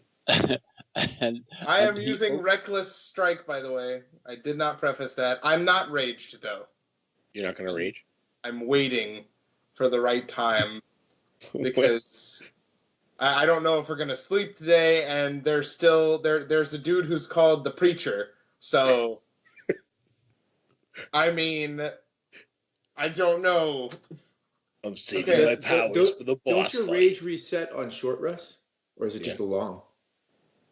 I think your rage is reset on a short rest. So short rests? I'm not sure. So. I think so for the rages. I think if that's the case, then I will rage. Because it's much like a fighter. Yeah, I'm raging. Then that's happening. Never mind. I'm. No, you must finish the one. Sorry, it's a long rest for a A rage. long rest. No. Okay, so Yep. then it is 2 a day then. Okay, then I will not be reaching. Okay. At 3rd level, you get 3 per day. At 3rd level, I get 3 a day. 3 rages. Oh, well then I have 2 more. Yeah. Sorry. Okay, then I will rage. Damn it. Okay. Yeah, eat me. I hit him. I assume. Oh, you absolutely. Yeah, absolutely. You hit him. Yep. And let's do that for damage. Bada bing, bada boom. I do 9 points of damage. So you leap down, bringing the woodcutter's axe down in a massive tomahawk chop to the back of the creature. It hits with a thunk, and then your body comes down and you yank it out because this creature stands 7 feet tall. So you kind of hit the ground, but yank the axe out. Blood and viscera kind of leaks out of the wound, spraying across you. Sweet. You see immediately the head spins, even just almost like past what a normal head would do, and it goes. But once again, just a little bit of trickle comes out because luckily Lord Edwick had already hit it earlier. Thanks for tanking that, buddy. I didn't include my rage bonus to the damage, by the way. So that would be 11. And I have to ask, did I get anything from falling, momentum-wise, to damage? Yeah, you get to roll a d6. Yeah. For both you and him. So. Okie doke. I am Barbarian. Yes, Oh, nice, 6. man. So yeah, so you take half that, and he takes 6 more. So 40. I can't write on this paper, can I? Nope. But you can make a mark on the hand or something. You're naked. You got plenty of skin. That's right. You're right. I'll tattoo the number on my breasts. Okay. There's a bustle. The creature's head is already facing towards the mighty dwarf who just hit it for a huge blow. You see its body just kind of spins, and it reaches out trying to grab you. I encourage this. Actually, you know what? I'm going to let it grab me. I'm going to jump into its hand so I can get at its head easier. Because I know it's going to try and drag me into its face. Do its face, yeah. Honey Badger don't care. Honey Badger doesn't give a shit.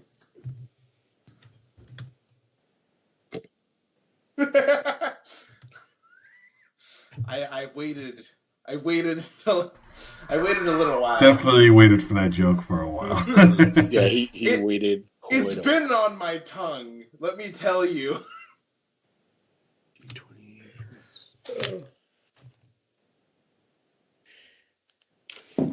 Okay, where are we at? Sorry, guys. It's slow for me to type this shit in. So the creature reaches out to bite at you.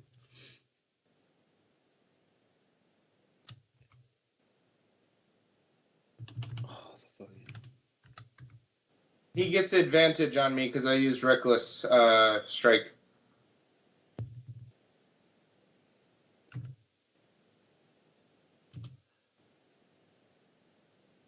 So okay. So no crit, which is good. That's usually a sign of me having a higher chance to live.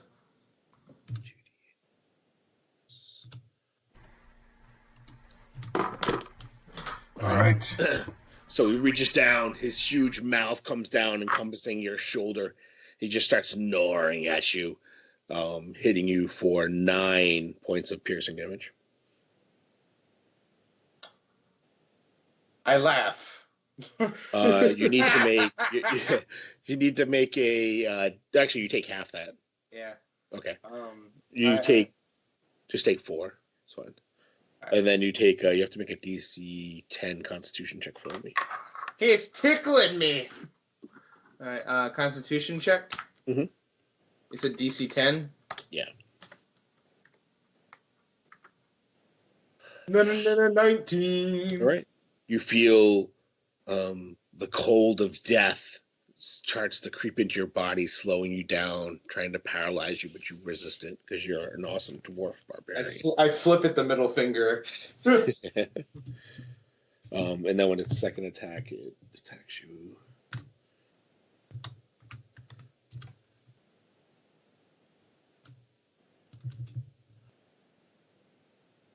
That actually doesn't hit me. Yeah, but he has advantage on you, so. Oh, that's right. Damn it. Damn. Does that hit? That misses. That still misses me. That misses, right? Awesome. All right, so yeah. So then he even as he's biting you, he tries to claw at you and rake you and slap you with his huge, massive arms. But you're just kind of batting him off like this is nothing. I can take this creature. You're a piece of shit. Okay, Andre, we're back up to you, sir. I'm going to repeat the second spell slot magic missile damage roll. And I hit him for 9. Oh, God.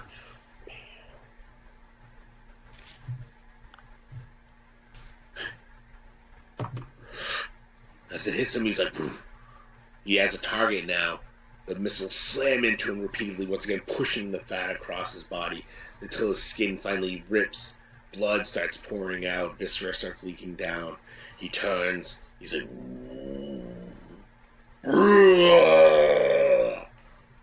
spraying vomity acid and guts onto the dwarf. Lovely. I keep wanting to roll my dice, but I have to type it in. You can roll your dice, dude. Roll your dice. I blink. Well, no, that way you guys can see the damage and stuff that's going through.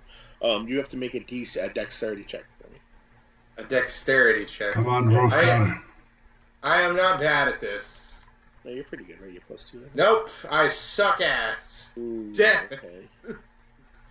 So you take. Give me all of your hot, steamy vomit, Mr. Glutton. All right, so you take 9 acid damage. As it sprays across you. Bits of pig fly out, slamming into you and other creatures as it just kind of hits you. You should tell him to chew his food better.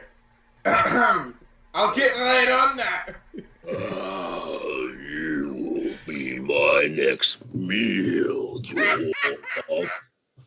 If there's one thing Hrothgar doesn't do, it's go down easy. Wait. Damn it. But he does go down. That's the point. God, that's wrong. All right, so 10 is our friend Borgo, the dancing half-orc. Yep. He dances forwards from back wall and whips out with his whip, but he gets his whips all tangled up and curses in Orcish as he dances back to probably, I don't know, is the glutton in the center of the room or he's actually technically, if I put him in dead center, he's actually 10 feet closer towards Lord Edwick and Sulgar. That's why there's only 20 feet between them. Okay. And now you have that. You're actually away. You can jump back like 40 feet away if you need to get away from him here. But he seems intent on killing the dwarf, so. I'll go back 30 feet actually, so I'm 30 feet away. All right, so you're easy. That'll allow you to jump in and hit him again. Yep. All right, so your whip lashes out, but it just hits a thick part of his shoulder and it just kind of like deflects off as you back into range. Sulgar. You're going to keep that hex thing going? Yeah, the witch bolt is going to keep lancing out. That's such a badass freaking spell, man. Yeah. Yep. 9. Oh, wait a second. If I cast it at level 2, do I do the level 2 damage every time? I think so. Yeah. So I cheated myself last round, but I'm going to. You can add it in. Just do 3D. Just do 3D. So that's 20, 25. Oh, Lord. Lightning damage. Please explode glutton chunks all over me. No, you don't want that happening, bro. I mean, I don't, but, you know. Yeah, actually, no. electricity I do. is Hrothgar arcing doesn't. so powerfully to the sword.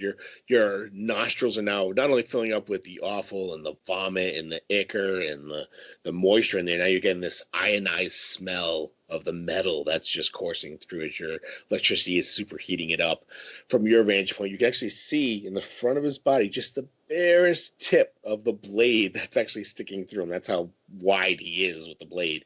And you can see smoke just emanating off it in front of you as it's heating up. But it doesn't fall. It doesn't die. I'm just gonna take a few like maybe a 5-foot step backward as it just to get more away from the smell than anything else. Okay. You could easily hide around the corner. Totally. But no, yeah. Okay. You do so. Hrothgar, you are up, my friend.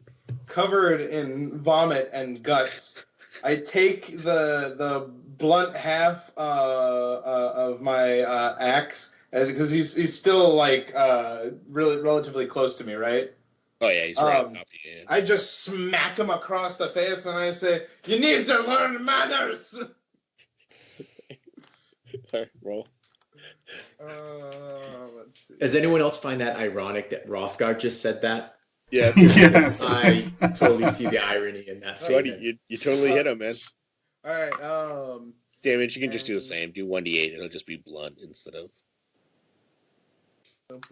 Really, I was just going for an aesthetic there, not really like trying to hit him with a particular part of the weapon. Oh, I didn't know if you were afraid that he only vomited like when slashing or piercing hit him. No. It was just me wanting to smack the shit out. Okay. It was that's 8 plus 2 because I'm raging 10. 10. Smash. Hrothgar, smash!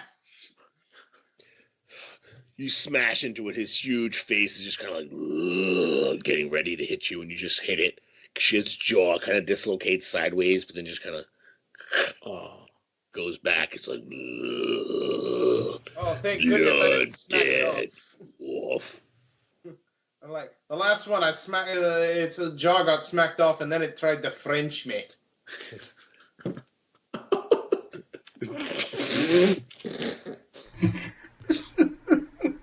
You see, it looks down upon you, this massive, 7.5 foot tall, 800-pound beast of a human.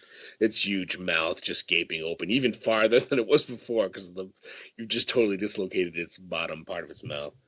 It's like,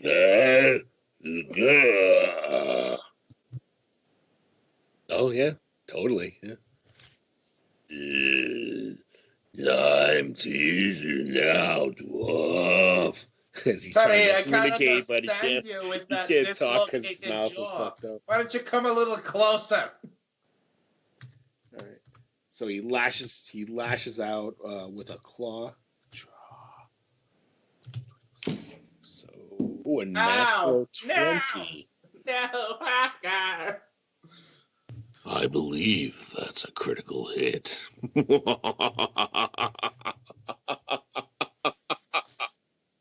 Wow. That was a creepy laugh you did there. Oh no. But you are raging, right? Yes. Okay. So really, I just take normal damage. So you take double the damage plus his strength. So 2. Oof. This is gonna hurt. I'll be fine. Oh, that's right. We don't have a healer. 4d6 plus 6. Oh. You take 23 points of damage. Though half that because you're raging. So Thank God. You take 11 points of damage as he slaps you. You have to make a DC 13 con save. 10 DC 10 con save. I'll be paralyzed. And then he tries to slobber and swallow you. So. Hey. Right? So you, once again, death tries to grab hold of you and paralyze you, but you resist it. Nothing can stop a dwarf. Not today. Creature's head comes down, just his whole face just comes at you. Almost he's just slamming his face on top of you, just trying to bite you. It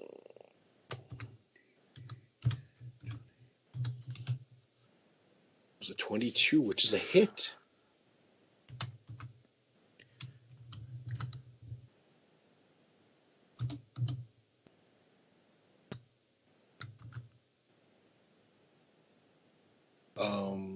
Instead of 2d8, he's only going to do 2d6, though, because his mouth's not working right. Yeah. But, God damn it. But he hits you for 17 piercing damage. Or half of that for 8. I don't hear you laughing now, dwarf. Oh, excuse me. Ha ha ha ha. The Raven Queen wants your soul. Okay, so let's see who's up next. Only the badger shall have it. Lord Edwick, you are up. I think the dwarf looks hurt, maybe by now. He definitely looks like there's holes in him, but he seems fine. He's having a grand old time. Lord Edwick would not stand to see Hrothgar fall, and he would panic almost. He's lawful good, so he would do things that would almost seem foolish but are righteous. And he immediately goes to run for Hrothgar and tries to steer the attention away from the beast. And look, come for me, beast! And he tries to wave the beast towards him.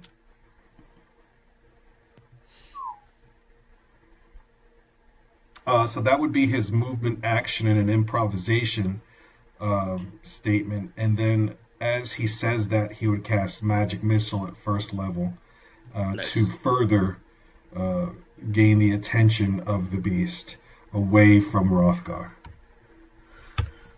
So you run out into the open, trying to get this creature's attention. It does turn. I mean, the new blood, something else to eat.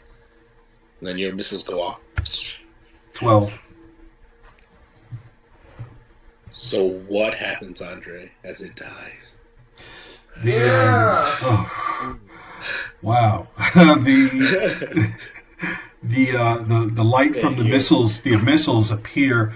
Two missiles appear from above both of my shoulders, and they hover, and they immediately launch toward this the body of this glutton, and they both enter in the eyes and explode back of the skull, just and the creature falls on its belly, and it kind of rolls so that the hilt of the sword lands in Hrothgar's hands as he's on the floor. Nice. That was pretty cool, Lord Edric.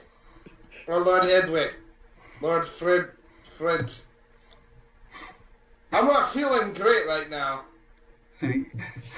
Lord Edwick would immediately start looking around the barn for some barrels. Okay. So as the blade's hilt lands in Hrothgar's hands, you immediately let go as the superheated metal from all the electricities are going through it. You let go. You're like, yes. I'll give that a second to cool off. As Lord Edwick begins looking for barrels, which you do see several barrels, but they containing just water. Nothing besides water, if that's what you're looking for.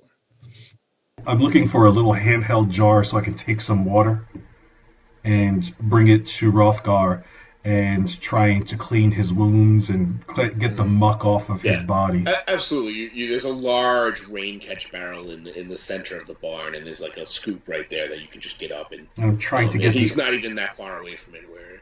Yeah, I'm just trying to clean him off as soon as I can to get all that muck and puke and all of that stuff off of it before he gets infected. Okay. You do so, and as he crawls over towards the water bottle, makes it easier, as you're able to just almost just splash the water upon him. It's almost like maybe you should just climb inside the bucket to get clean at this point. He wouldn't be above that. I mean, yeah, he wouldn't be above that. So, Hrothgar's like, okay, so we can do that like 3 more times, right? That was fine. Maybe I might need to sleep a little bit between them, but I'll be fine. So you look. Why does everything taste like vomit? You look over at the defeated creature and you hear kind of a.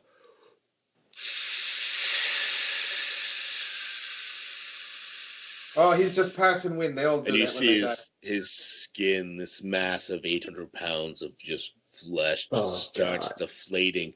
You see that there's a blackish mist that just kind of seeps out of it as it just goes. So what you have is you probably have a couple 100 pounds of loose skin laying on what would be just a normal human body of the mayor who's laying there. No. So That is just nasty. No.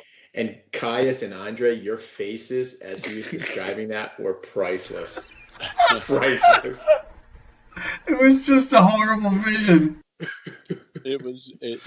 And so you have sent me the glutton. Oh, as he's taken so many souls, the Raven Queen will be happy. I walk over to the sword and I go, brother, it's Derek, yeah? You hear kind of a meek from outside. Yeah. He never came in the bar, Get man. in here. He's dead. What does this do? He's like, you killed him. I didn't know what to do. You had my staff, and I can't really fight without any weapons. So. I don't think you could fight with a weapon, sir. Well, I am trained. All Cistercian priests are trained in Ah. No, he means you're acting like a pansy. That's what he's talking about, lad. Oh. Give him the weapon. Let him prove himself next time. And if not, you can always, take it back. You see, he comes in, and now you've been kind of yelling at him. He comes in, he looks down, he's like, "Oh my God, that's the mayor. I don't. What did you do to him?" Oh, I got vomited on a lot. And I jumped down from that ledge. They did some magic gobbledygook. So Dude, I wish I could draw. I could just picture this dwarf standing in his skivvies, holding an axe, going, "I was vomited on," and his hair's all slicked back. He's got bits of flesh hanging off him. just talking away like it's just this is a I got vomited on. Thursday. Yep. That's why. That's what I do. You don't know anything about the Badgers, do you? The Badger clan is by far the most resistant to vomit. And I toss him the sword and I go, "What's that do?" He fumbles with it, not catching it. I mean, as it comes at him, it's still hot. He tentatively picks it up. He's like, "It's a sword. You probably." Oh my gosh! Really? Wasn't it jewel encrusted though? Yeah, you said it was gold. It had a gold hilt. Well, you're asking Derek, not the DM Death. I mean, yeah, Derek doesn't. It's a sword. Does it? It's a pretty sword. Does it? He's like, perhaps one of the arcane men can probably figure out what it does. Yeah. He kind of turns it and hands it to you hilt first. I take it back over to Edwick or Sulgar, whichever one's closer, and I go, "Find out what it does." I'll try.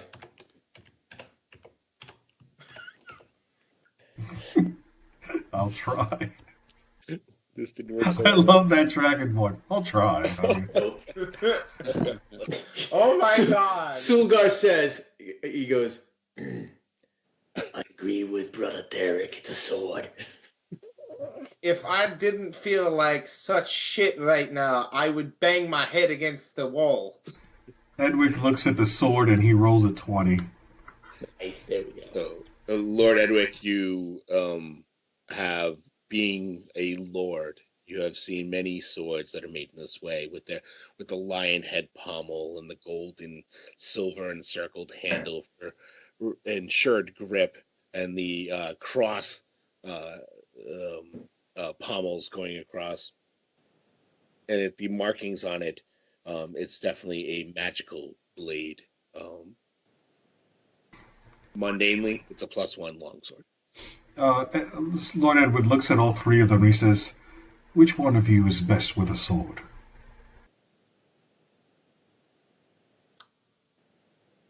Probably me. Well, Because that one likes to play with BDSM tools. Lord Edwick interrupts him completely, and he goes, "Shut up, Hrothgar. Here's your magical sword. You've earned it." And he goes, "Yay!" What's the stats for this thing? +1. It's 1d8 +1. Okay. But you're also +1 to hit, which is, in your case, Yay! Lord Edward at this point would be exhausted after expelling that much magic, and he would consider possibly dragging the skin. I don't even know. Can he go to the docks still? Are they still considered safe? He doesn't know, but he doesn't want to sleep with all of the dead skin in the barn. We could climb up to the loft. We could use it as a blanket. Oh god. That is so wrong on so many levels, man. Just because you got intimate with that thing doesn't mean the rest of us want You to. see Brother Derek's face is just like... I was joking. Oh my gosh. Yo, calm down. Edwick would say, "We must find shelter down at the docks. If they are safe there, then that's where we will go." And he starts walking out the barn. Does the barn have any form of flame? No, there's nothing lit, or, I mean, you can try, like, are you looking for something to light, basically? Yeah, well, I don't have a tinder box, so it doesn't matter. Oddly enough, when you go to the front of the thing where the doorway is, there's actually a lantern hanging up, and there's a small tinder box with several twigs set up right there for easy lighting for someone to come in and light it. Okay, so I'll try and light the lantern. It immediately lights up. I throw the lantern with all the oil on top of the hay in the barn to burn it. Okay. Yeah, like a flame to hay, this place goes up, and it goes up fast. And we start walking down towards the docks. You get this. So Sulgar is going to say to you, Lord Edwick, "Do you think that was smart? No. Now they will know we are here." Well, we won't be here when they arrive. We will be at the docks, and they will not know where we went. I agree. What's you call him? Very smart. I think it is foolish. Perhaps. But we need to know who is going to come to the attention of the fire, and we can perceive whom that will be by the safety of the docks. You know, Lord Edwick, you and I are a little different, but leave the thinking to the brains, lizard brain. Yes, you should leave the thinking to the brains, Mr. Borog.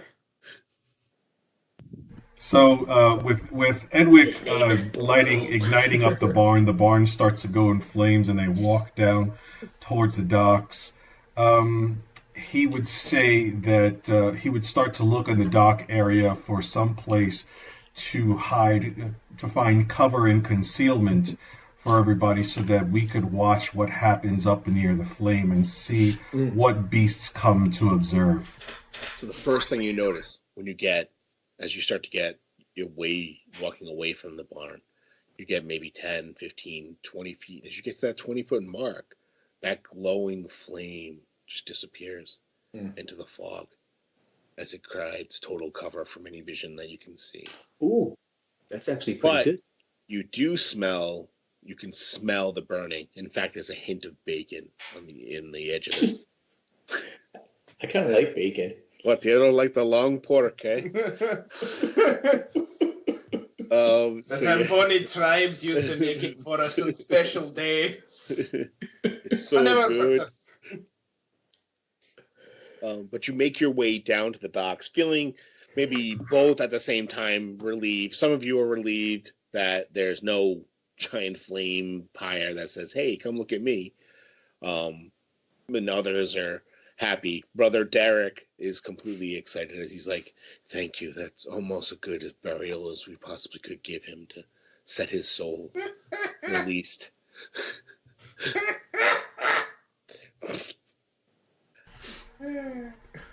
As soon as the dwarf starts mocking Brother Derek,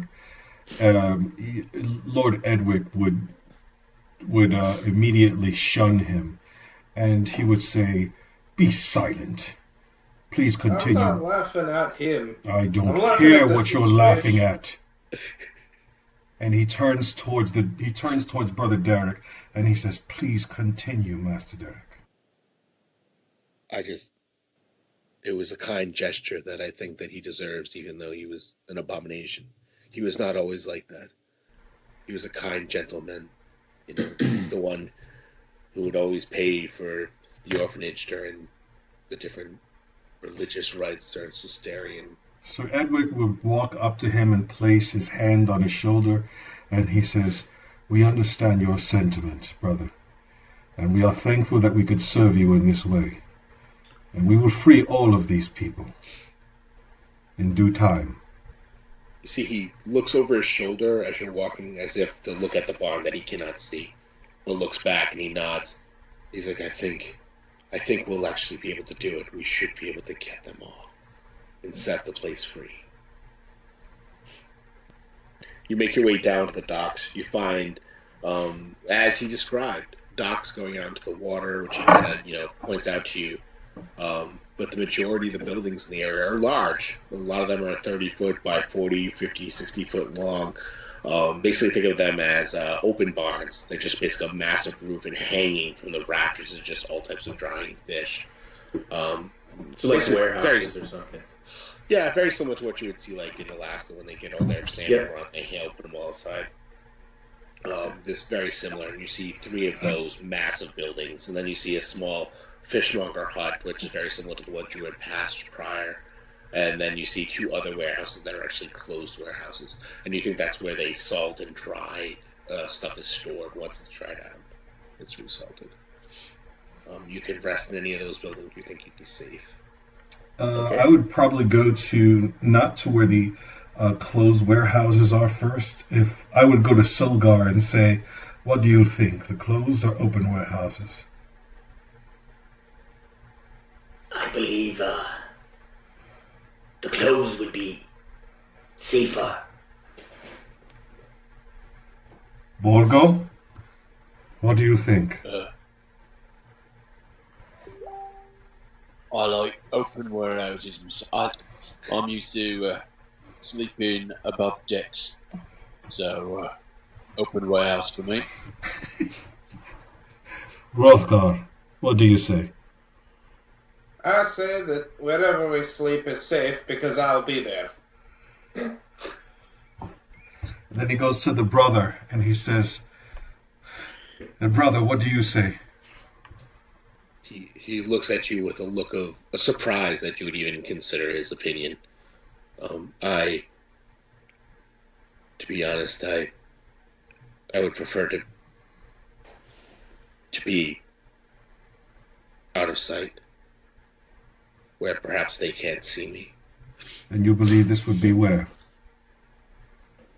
He looks over at between the salting warehouse and the fishmonger's hut. He's like, I think the fishmonger hut would be best. It might be a little cramped and a little tight, but the man who lived there was a good man. I think it's a safe place. You would know best, so let us go there.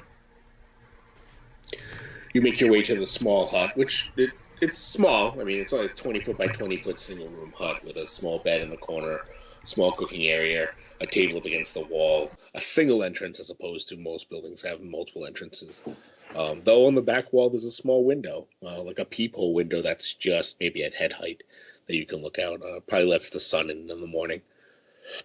It has the distinct smell of a fisherman, probably because of the clothes that are kind of just off to the side, probably his fishing gear. But when you enter the home, there's nothing in there. At least, I mean, there's nothing out of place there. There's no murder scene or anything that you would maybe expect, or it just looks like someone just disappeared, as if they just left. There is plenty of dried fish, fresh water, and as you're searching around, you find 2 bottles of what look like a pretty decent vintage of whiskey that he had put off to the side probably at one time. Praise sister. I grab the first bottle and I gently uncork it, and I go, oh, that is the sweet nectar of the gods. Oh, yeah. And he downs it. oh, all right, I'm gonna go to sleep now. Oh. Well, that solves that. He continues to look around and continues to examine the hut. Borgo rolls the dwarf off a blanket and searches out another 2 blankets and makes them into hammocks for the rest of us if we want to lie down as well. Excellent. He's a sailor, that's right. He knows how to make hammocks. You guys got rope. He's good. Yeah. So you easily build the hammocks. It's kind of a weird thing to just where you just have hammocks hanging over the tables and stuff. But hey, for comfort, that's what you want. You find that Brother Derek kind of goes off in the corner and begins to pray. But before he does that, he turns back and he looks specifically towards Lord Edwick and says, Would you watch my back while I pray? They always show up when I try to pray.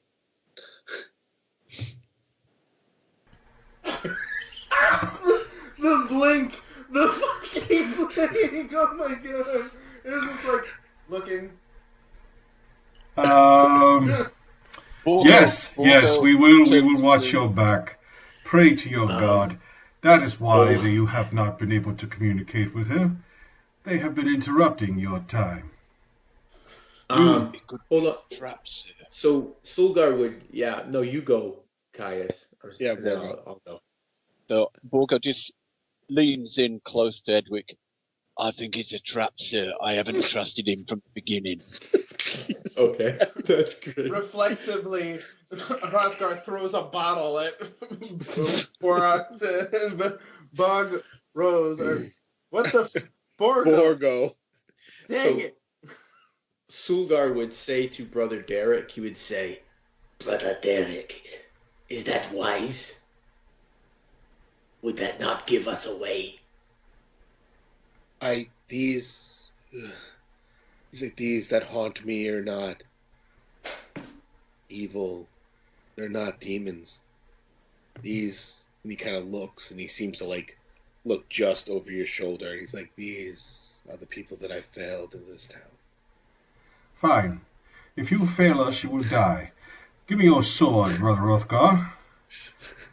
I'm asleep. I take Hrothgar's sword and I position it right at the ball of the neck of the brother, and I position the hilt right at the table, and I say, you can pray. If you fail us and you summon demons to kill us, I will kick your throat upon this sword. Your God will answer you, because you are a holy man. But if you betray us with this prayer, you will surely die.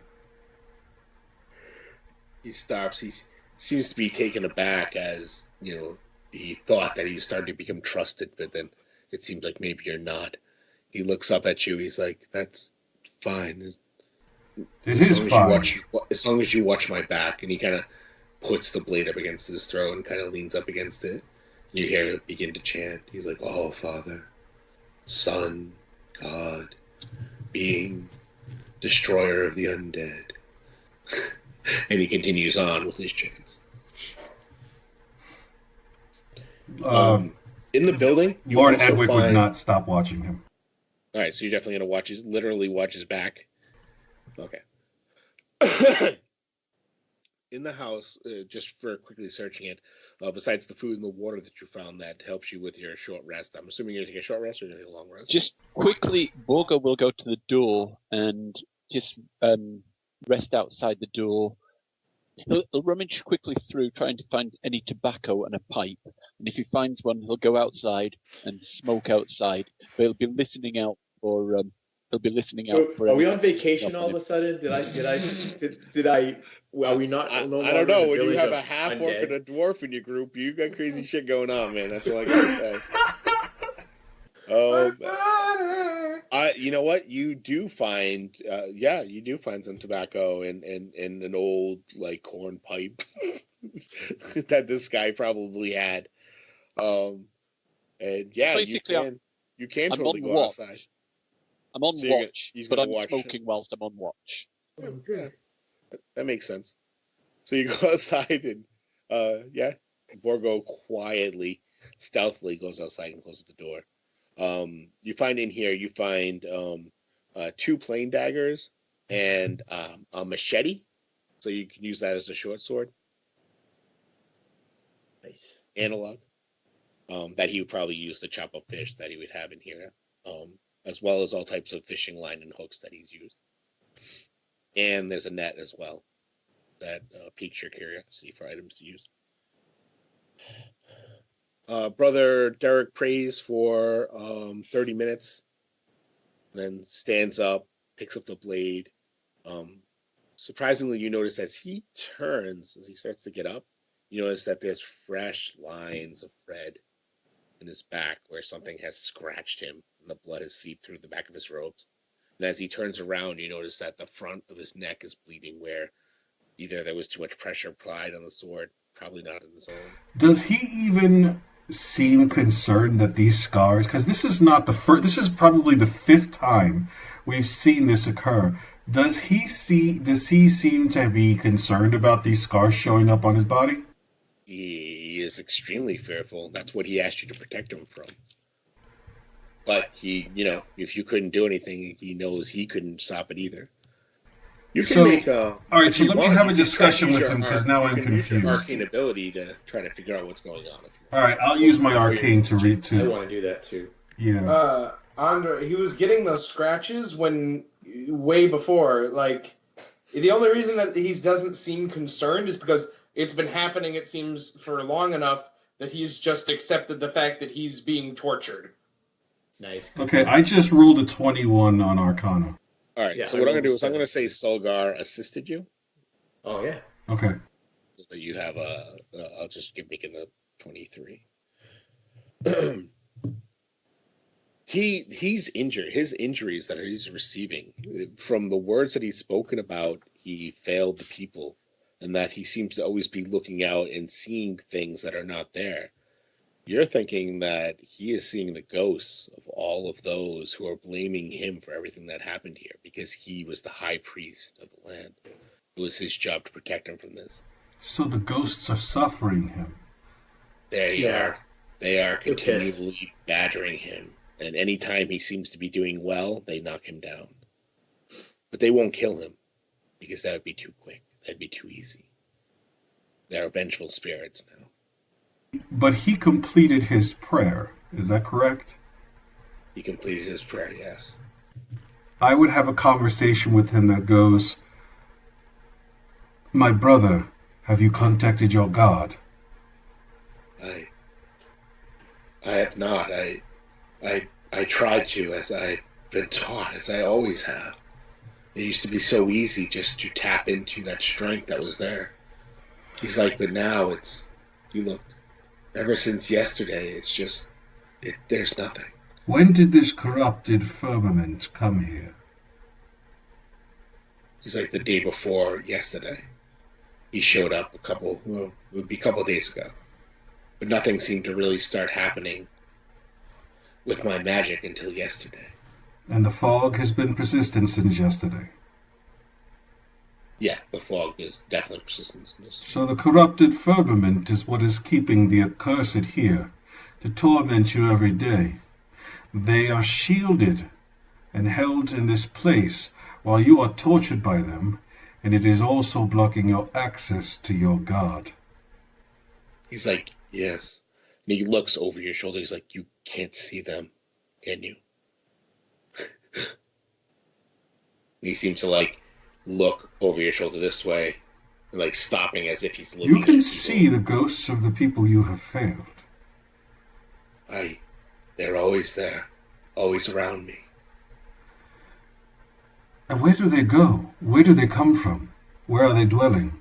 What movements do they make? Are they coming from one portion of the town?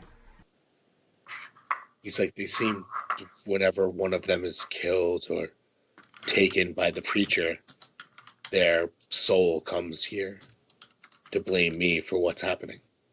The souls come to you. They can't. I don't know. I think they can't. Calm down. It's quite fine. You do not have to panic. We will find out where they all go to after we investigate the town further. You see, he turns slightly red, and his eyes become glassy with water. He's like, something's wrong with magic and the god. I've lost connection to my god.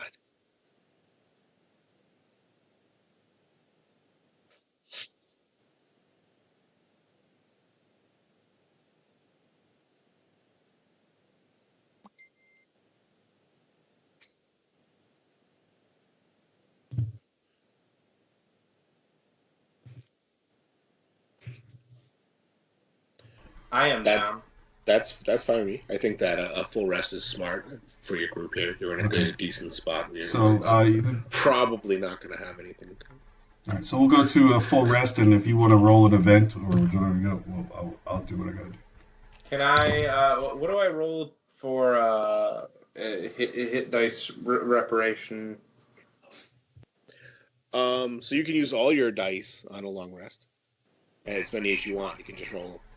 I thought you got all your hit points back after a long rest. For a long rest. Yeah, that's right. Yeah, right. Because that restores your D12. Wait, I can heal in the middle of a fight?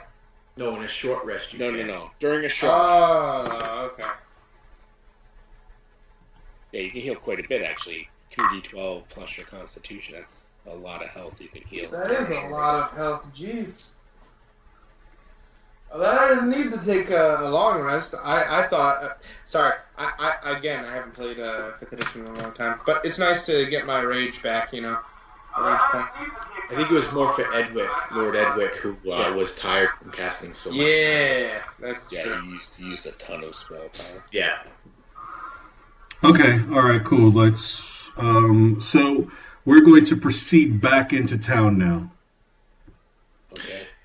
I hate to say this, but it's like 4:30 here. Yeah. Yeah, absolutely. And I have to work later today, so I don't think I can play much longer at all. Well, this is a good spot to stop then, because I mean you're at a safe zone. You're fully healed. If we can come back to it, then you're in position to just keep. So what we could do is, if we ever have like part of the party missing from Phandelver, we could just continue on with this. We have this story where we could just go right into. Everybody has their character sheets, and we can continue on. So we have like this backup story that we can build off of. Absolutely. Hey. Yeah. Did you write this adventure, John? Yeah. I wrote this from my gaming group. I love it. You do? You like it? Good. I'm glad. I don't know why you would try to force this into a one-shot, man. There's so much good stuff here. I mean, this is like a multi-shot. Yeah. To really experience it. It's a weird thing because I played it with my home group, and it only took us 1.5 sessions to do it. So that's about maybe 6 hours. But we've got Hrothgar, and that's going to take a while. He likes to see these little squirrels everywhere. I'm sorry. I am easily distractible both as a human being and a dwarf. Yeah, the group makeup was different too because they had the in-house game that I played. There was only 3 of them, and they actually had a cleric in that group, and they were unique to where they could actually cast spells.